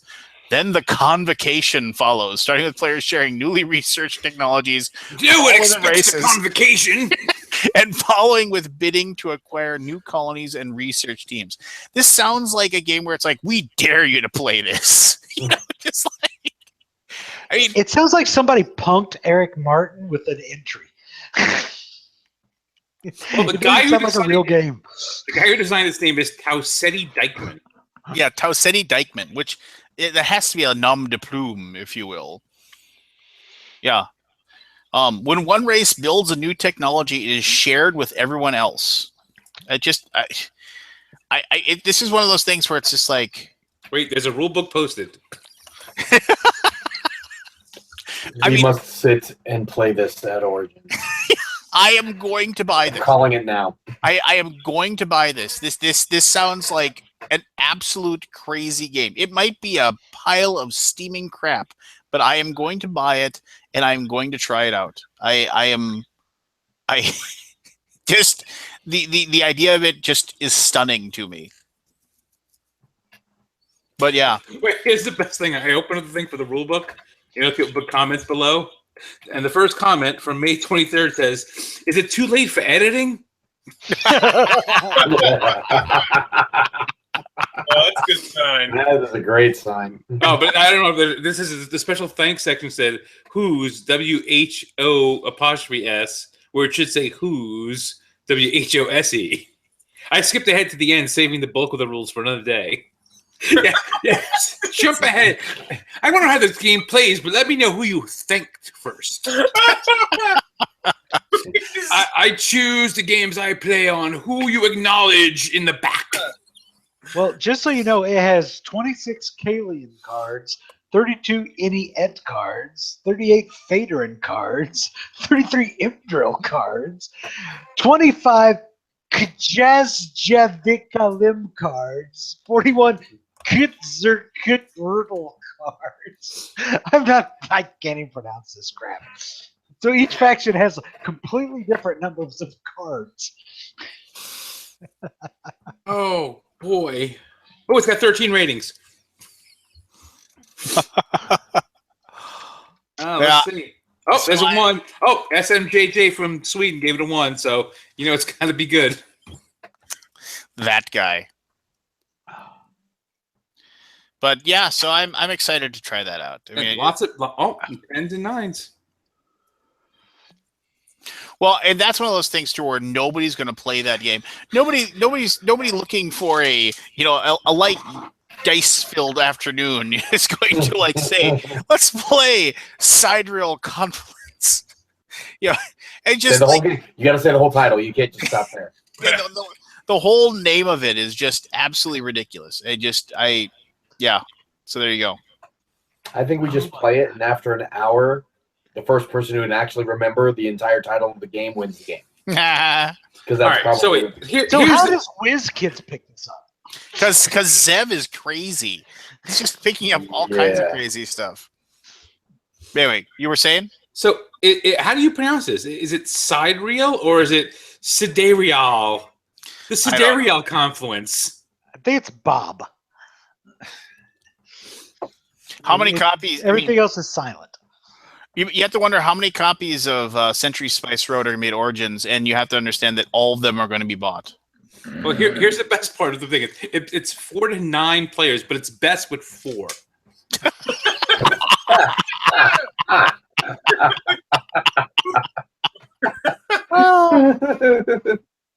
Oh, good times. There's Century right there. Yeah, but no. So Plan B, so Century Spice Road is going to come. You got to think that they're going to bring a ton of them, and they're going to sell all of them. They're going to sell every single one, and they're going to bring the playmat too. You can buy the playmat while you're there too. I've got the playmat. The playmat smells like a freaking tire. So Just what? as You a must woman. have pre-ordered it through the company I did. I pre-ordered it from Plan B. for the full price, huh? Fool. Well, you get the playmat for free. So if they're selling the playmat and the game, you're gonna pay a lot more for both of them at Origins than what I paid. Well, good for you, funny guy. I'm But the gonna- playmat really looks nice. So. Wait, Keith, I'm sorry. Can you unroll the playmat again? Yeah, hold on. Let me smell the old tire again. Okay. I just want to know if they went with something like more of a generic than a specific for, like they're gonna make a different mat for each version of the game that comes out. Now, so the key things for you, what the playmat's doing for you, one, it shows you exactly how many cards you need to put out for the cards you purchase, and it shows the gold and silver above to remind you where to put those coins. So you've got your cards that you can purchase market for your victory points. Then you've got your deck for each one. And then these are the cards you purchase for your action cards. And then the other thing for it is here where it shows the different colors because it has the hierarchy of the order that you upgrade the cubes on the playmat as well. I mean, you normally just would put the bowls out in that way, but the playmat's there just to try to make it I'm easier just saying because when the next one comes out, you can use the same playmat for it. It's not like it's so specific for that for the first one. Yeah, see, I have no idea what the next games are going to be. Well, they're going to be them what, like they're like decades apart or a century apart from not a century, a generation apart from each other, like 20 years. Yeah, they're doing one each year, so it's a series of exciting and wonderfully addictive standalone mixable games. Each title is set in different centuries from the 15th to 17th and depicts the major trading system. So it sounds like it's just going to be new art to me, but I don't know. That's a question I would ask Emerson next time I see him. Who is one of the nicest guys you can meet. Yep, he is. So I hope it sells 1 million copies. I do too, because I really like the guy. I think he's a wonderful He's really human being. And he's a talented designer. Oh yeah. Right? So I like Century quite a bit. I've got about 20 games of it in prototype form down under my belt already because I did play testing for Plaid Hat when they had it. It's changed just a hair from when I played it, not much. So I really liked it. I played it before it was even signed. Yeah, I was that cool guy. I dated Emerson's mother. I still have my prototype copy because I didn't take it apart because I enjoyed it. Were you doing the liar, John Lovitz right there? Yes, I was. Thank you. I'm gonna go talk to my wife, Morgan Fairchild. Yeah. Very underappreciated bit that he did. I had a Lance type game or day in the mail today because I got 5 games in the mail. Oh yeah, what'd you get? I got Century, showed up. I got Barron Park from Mayfair. Yeah. I got, which I like, it's Tetrisy pieces. I like those games. I picked up F Notes from Cool Mini. Where did you pre-order that through? Did you pre-order that through Mayfair or something, or what did you? No, Cool Stuff had it. Oh, so, okay. So I grabbed that and F Notes from there. Near and Far came from Kickstarter today. Yeah, I got my near and far today also. I'm still waiting for mine, you jerks. And I got Coldwater Crown on a whim just because of something. I like Coldwater Crown. Coldwater Crown's really good. I So enjoyed I that. picked it up to fill out my cart with Ethnos and Baron Park. I like Coldwater Crown. Yeah. Vance, didn't you do a video on Coldwater Crown? Yeah, I did one a while back. I liked it. It was. I mean, it was just. It's a fishing game, and I like fishing, so it was good, and it was fun to play. Somebody sent me promos for a game I didn't own, so I bought the damn game. See, there's. I don't know who that would be. Yeah, some What promos? It was the tribe for Ethnos, the fairies or whatever it is. Oh, I wish I had that. I'll tell you what, Ethnos looks better in person than it does in videos. So wait a minute, time out. There's a promo for it. I noticed Peter got silent. I think you're referring to this promo right here, which is a pack of a new tribe that goes to the game. Oh, well, yeah. I mean, I own a copy of Ethnos. I bought it, so. I guess I don't have that cool pack. You had to go to the CMON Expo. Yeah. That's where. Yeah, It was part of the swag bag. It was part of the swag bag. Surely Marty Connell's got 5,000 copies of it as much as he pimps Ethnos. Yeah. No, I'm trying to think. What else is? I mean, I don't know. I mean, is anybody? I mean, you can get that promo in the BGG store. It's sold out. Is it? Yep, sold out already. Sold out today. It is. It's out of stock. So is it out of print then too, there, Peter?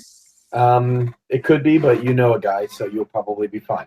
I can sell you one. $1,000. $40. I always liked Lovitz on the. I always thought he did a good job. Still one of the funniest things ever on a TV show is all of its news radio. I used to love that show, and the episode where Hartman's character checks himself into the mental hospital. And he tries to escape. He climbs out of a window because he just figures out he's not supposed to, doesn't want to be there anymore, and they won't let him sign himself out. So he climbs out a window like he's going to escape, and he ends up in. It's not even an alleyway. It's just like this little box of open air, and John Lovitz is one of the patients there, and he's standing there, and he goes, "Hey, what are you gonna do? We're here. Cigarette?" And Hartman goes, "Okay," and he just holds up and goes, "Prepare to be smoked." Like he's not offering him one. He's talking to the cigarette because he's crazy. And he's like, "Cigarette? Prepare to be smoked." I like that the critic when he was that was a good cartoon too when he played the movie critic. Yeah, the other day we watched the new Mad World thing, the rat race one that came out years ago, and he's in that too. He's pretty funny. No, I got a job in Florida. We're on vacation. That's okay. You stay here with the kids. The room's paid for. When and that one had the really long, drawn out reason why he would look like Hitler, and then he can't talk because his tongue gets burnt or something. And he ends up trying to go up and he's talking in front of the World War II veterans, and he's sitting there and he's trying to talk and it sounds like German, and he's got a mustache and the whole 9 yards until finally one of the old men actually starts taking shots at him with his pistol. Yes, the rat race. Acting. Brilliant. Thank you. Yes. Buenos dias and buenas noches. Yeah. Hello. Jesus doesn't like my face. And goodbye. No, that his liar bit was all. I'm sure Anthony watched it because Anthony watches everything. But the rest of you, the kids in the hall. Yeah. Okay. Yes. One of the best bits ever was the guy that had the speech impediment that couldn't not talk sarcastically.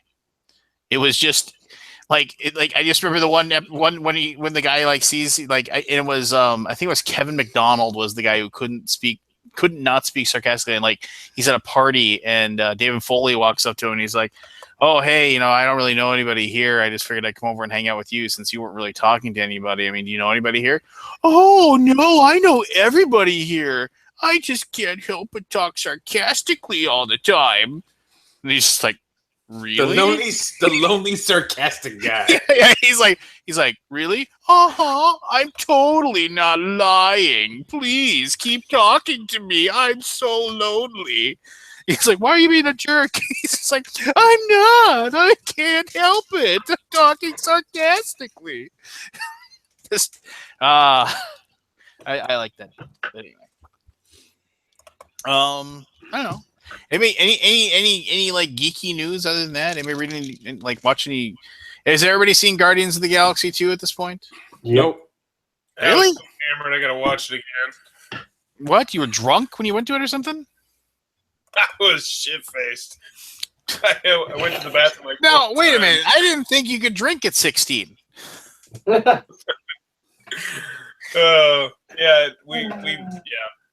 we got drunk beforehand, which is a bad idea. I spent like 15 minutes digging through trash cans looking for a popcorn bucket.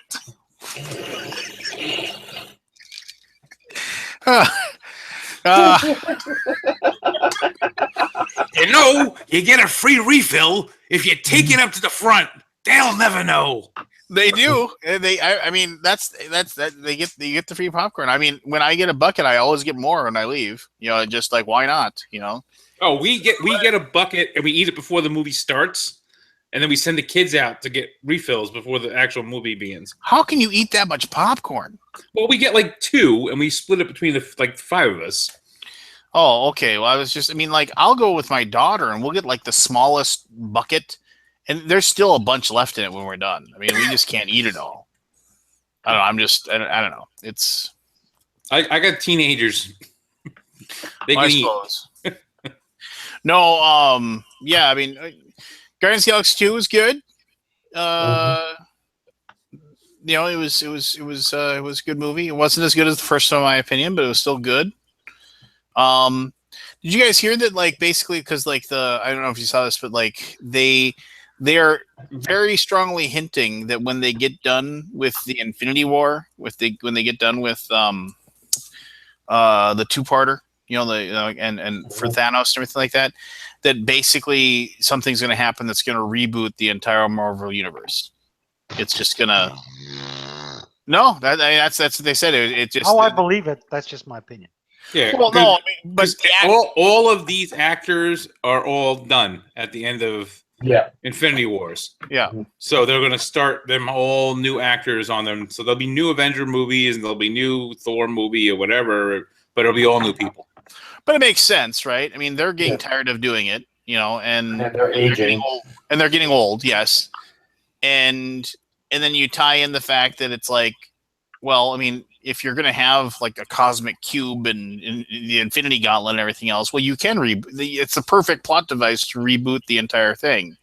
You go back in time and reset everything up, and then you go from there. So I mean that's fine, I guess. I saw someone posted something today. I don't know if anyone else has seen it, but they went through all the Peter Parker Aunt May's from the movies. So they show the first one, and then as they go through each rendition of it, both Peter Parker and Aunt May get younger. And then it's like 2035, and there's like a sperm for Peter Parker, and like this baby girl for Aunt May. It's hysterical.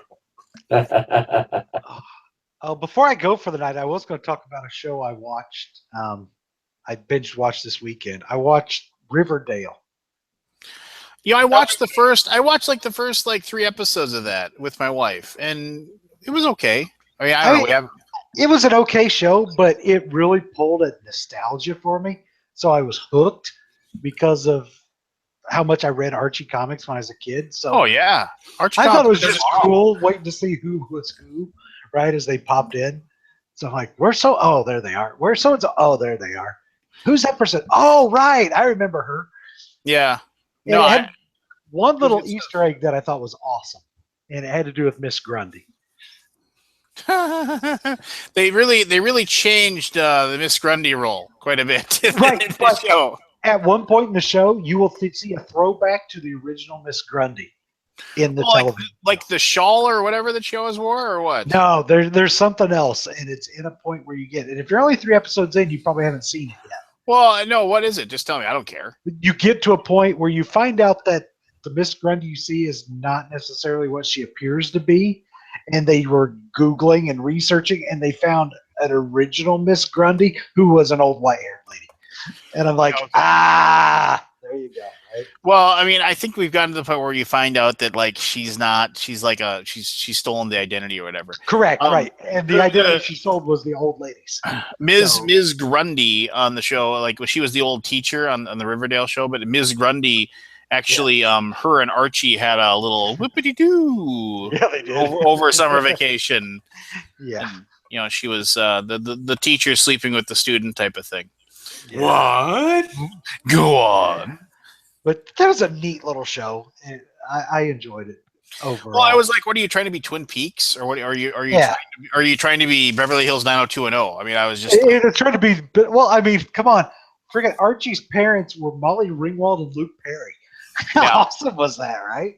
Yeah, no. And then the other, I guess, I mean, I remember all those little Archie Digest comics that came in Yep. like the little The book. double digest, buddy, at the cash Yeah. register. Those are the bomb.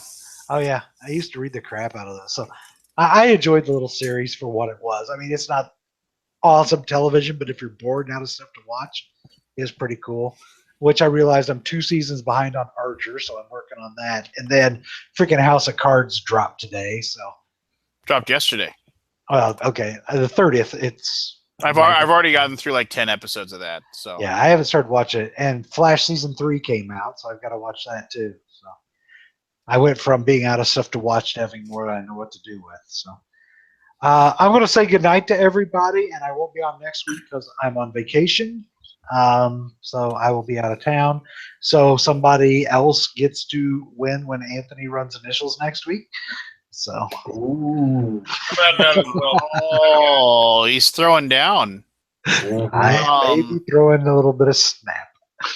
Yeah. So no, I mean, so yeah, they Archie and Betty, you know, just it was good stuff. You know, I mean, well, were you a Betty or a Veronica guy? Let's go with that. One last thing before you Betty. go. Betty all the way. Blondes are nothing but trouble, brother. Just I know, but Veronica was such a bitch. it's not her fault. She just had the money, right? Yeah, I know. I mean, you know, money corrupts, I guess. No, but sometimes she was real cool. But no, I was always a Betty guy. I think I liked them both, but I liked Betty because she's usually nicer. I was always pulling for Betty.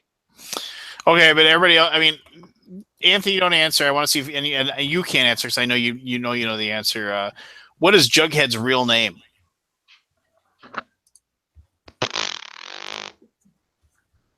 I don't know. Like Reinhold something. Anthony?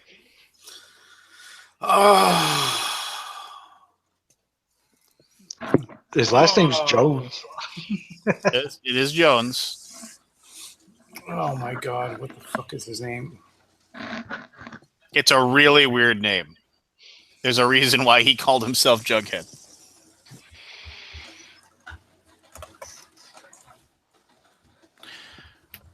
Forsyth Pendleton Jones. Yes, Forsyth P. Jones was his name. That's a Google. Yeah, that's definitely Google. Yes, I see you looking at your monitor. Yeah, that was a Google. I knew it was Forsyth P. I did not know it was Pendleton, but So, Forrest left. Is Forrest going to be at Origins? I don't think so. Okay. Wait a minute. So does Ethel ever show up? Yes, Ethel's in there. Maybe I just missed her. I don't know. You didn't ask me who my favorite was. Who's your She's in there favorite? for a couple episodes. I've always been a Midge guy. Midge? Midge. Midge is mentioned. I don't know if I saw her. No, Midge is in. Midge is one of the girls that was in the book about like the ratings book that the football players had. Yeah, I saw her name in the book, and I knew they talked about she was dating Moose, because there was Moose and Reggie, of course. But Yeah, it just. I mean, they definitely just took all the people and they put them in now, and then they just kind of twisted it up a little bit. And Yes, but yes, Ethel is in there at some point. Ethel was involved with the book thing too. That's where she was at. I'm trying to remember. I mean, I can't. I mean, I probably saw her. No, she wasn't goofy and gangly. She was just a larger frame girl. All right. So you like Midge, huh? I like Midge. That was the big strong girl that was just as strong as Moose, right? No, Midge was the little big girl that was No. Moose's girlfriend. Ethel was the one that was. Oh, that's right. Midge was like the little tiny mousy girl. She had With like the black little hair. short black hair. Yeah, she had a little pixie cut. That's right. And then Moose would always like find out that like somebody was talking to Midge, and he'd go and kill them. Just like, I mean, don't you remember? He'd smash them through windows and stuff. Commit felonious assault on them for whatever. 30 years ago, that was allowed. You could beat people half to death. And then and Reggie Mantle hasn't really been in it either that I've noticed. Reggie's in it, but he's not as big of a character as is he in the other. He's always in the football scenes and once in a while in the hallway, but he doesn't have a major role. He's just there when they need somebody to be an asshole once in a while. Yeah, So are they going to stay true to the comics and like Kiss and the Punisher are going to show up at some point? Yeah, not yet, but. No, I just remember, and then there's the scene where like Moose is heading down to the lake to because he's like he's bi-curious or whatever. Yeah, like, they had that in there, and yeah, so they spun a lot of it on its ear and just like had some fun with it. Well, I mean, the guy he was going down there with, the Kevin guy, which I didn't know, but he is from the comics, and he was the first openly gay character they added to the comics. I didn't know he existed until I looked him up, but I'm like, did they add him for the show? No, he was in the comics as well. So what was Midge's last name? I had to look it up. I don't know. Anthony? What? Midge's last name. Oh, Krupp? Clump. Okay. Midge Clump. Nice. Just like, what? Hey. You leave my girl alone. I'll put you through a wall. Whatever. Moose will beat you to death with a cinder block if you talk. If he catches you. It was like you said. It was a simpler time. So I'll see two of you in 2 weeks. Yes, Yeah. see you in 2 weeks. Yeah, because Anthony's too cool to go, I guess, or something. I don't know. I'll be That's there. right. Yep. Thursday, Friday, Saturday. I'll see you. Yeah. Let's say Pete is going with the company he works for. You're going with the company you work for. I don't work for a company. I don't work for a company. I work for a company. Technically, that's true, but I would be going this year even if I wasn't working for a company. Oh, sure. Yeah, no, I actually got my hotel room and everything like way before no, technically I wasn't. Never mind. But I would go to Origins regardless, and I would if I wasn't working like with TMG and I was just doing the independent thing, I would go to Origins and skip Gen Con this year. I would too if I had the choice. Because Gen Con is a giant S show. Gen Con is a filthy liar. Well, if you're gonna take off, let's just wrap it up. Anthony, if you want to hang out for a little while afterwards, I was gonna talk to you about something real quick. Okay, about the thing and the guy. Go on. Stuff. But all right. Well, thanks everybody for hanging out tonight and having a good time, chit chatting away. I'd like to appreciate Stephen Avery showing up and having some fun with us. Get your copy of GTM Monthly this week, especially page 92. Because there's some shark thing on there. There is some shark thing on there. Show it. Open it up. Show it. There's a really like glamour shot of Pete in there too. Yes. And there it is in all her glory. Aw. Way to go, dude. Is the publisher going to show that at Origins? Do you know? Yes. It'll be available for demo, and then it'll be available for sale at Gen Con. Cool. Very cool. All right. Well, good night, everybody. Night. Peace. Good night, everybody.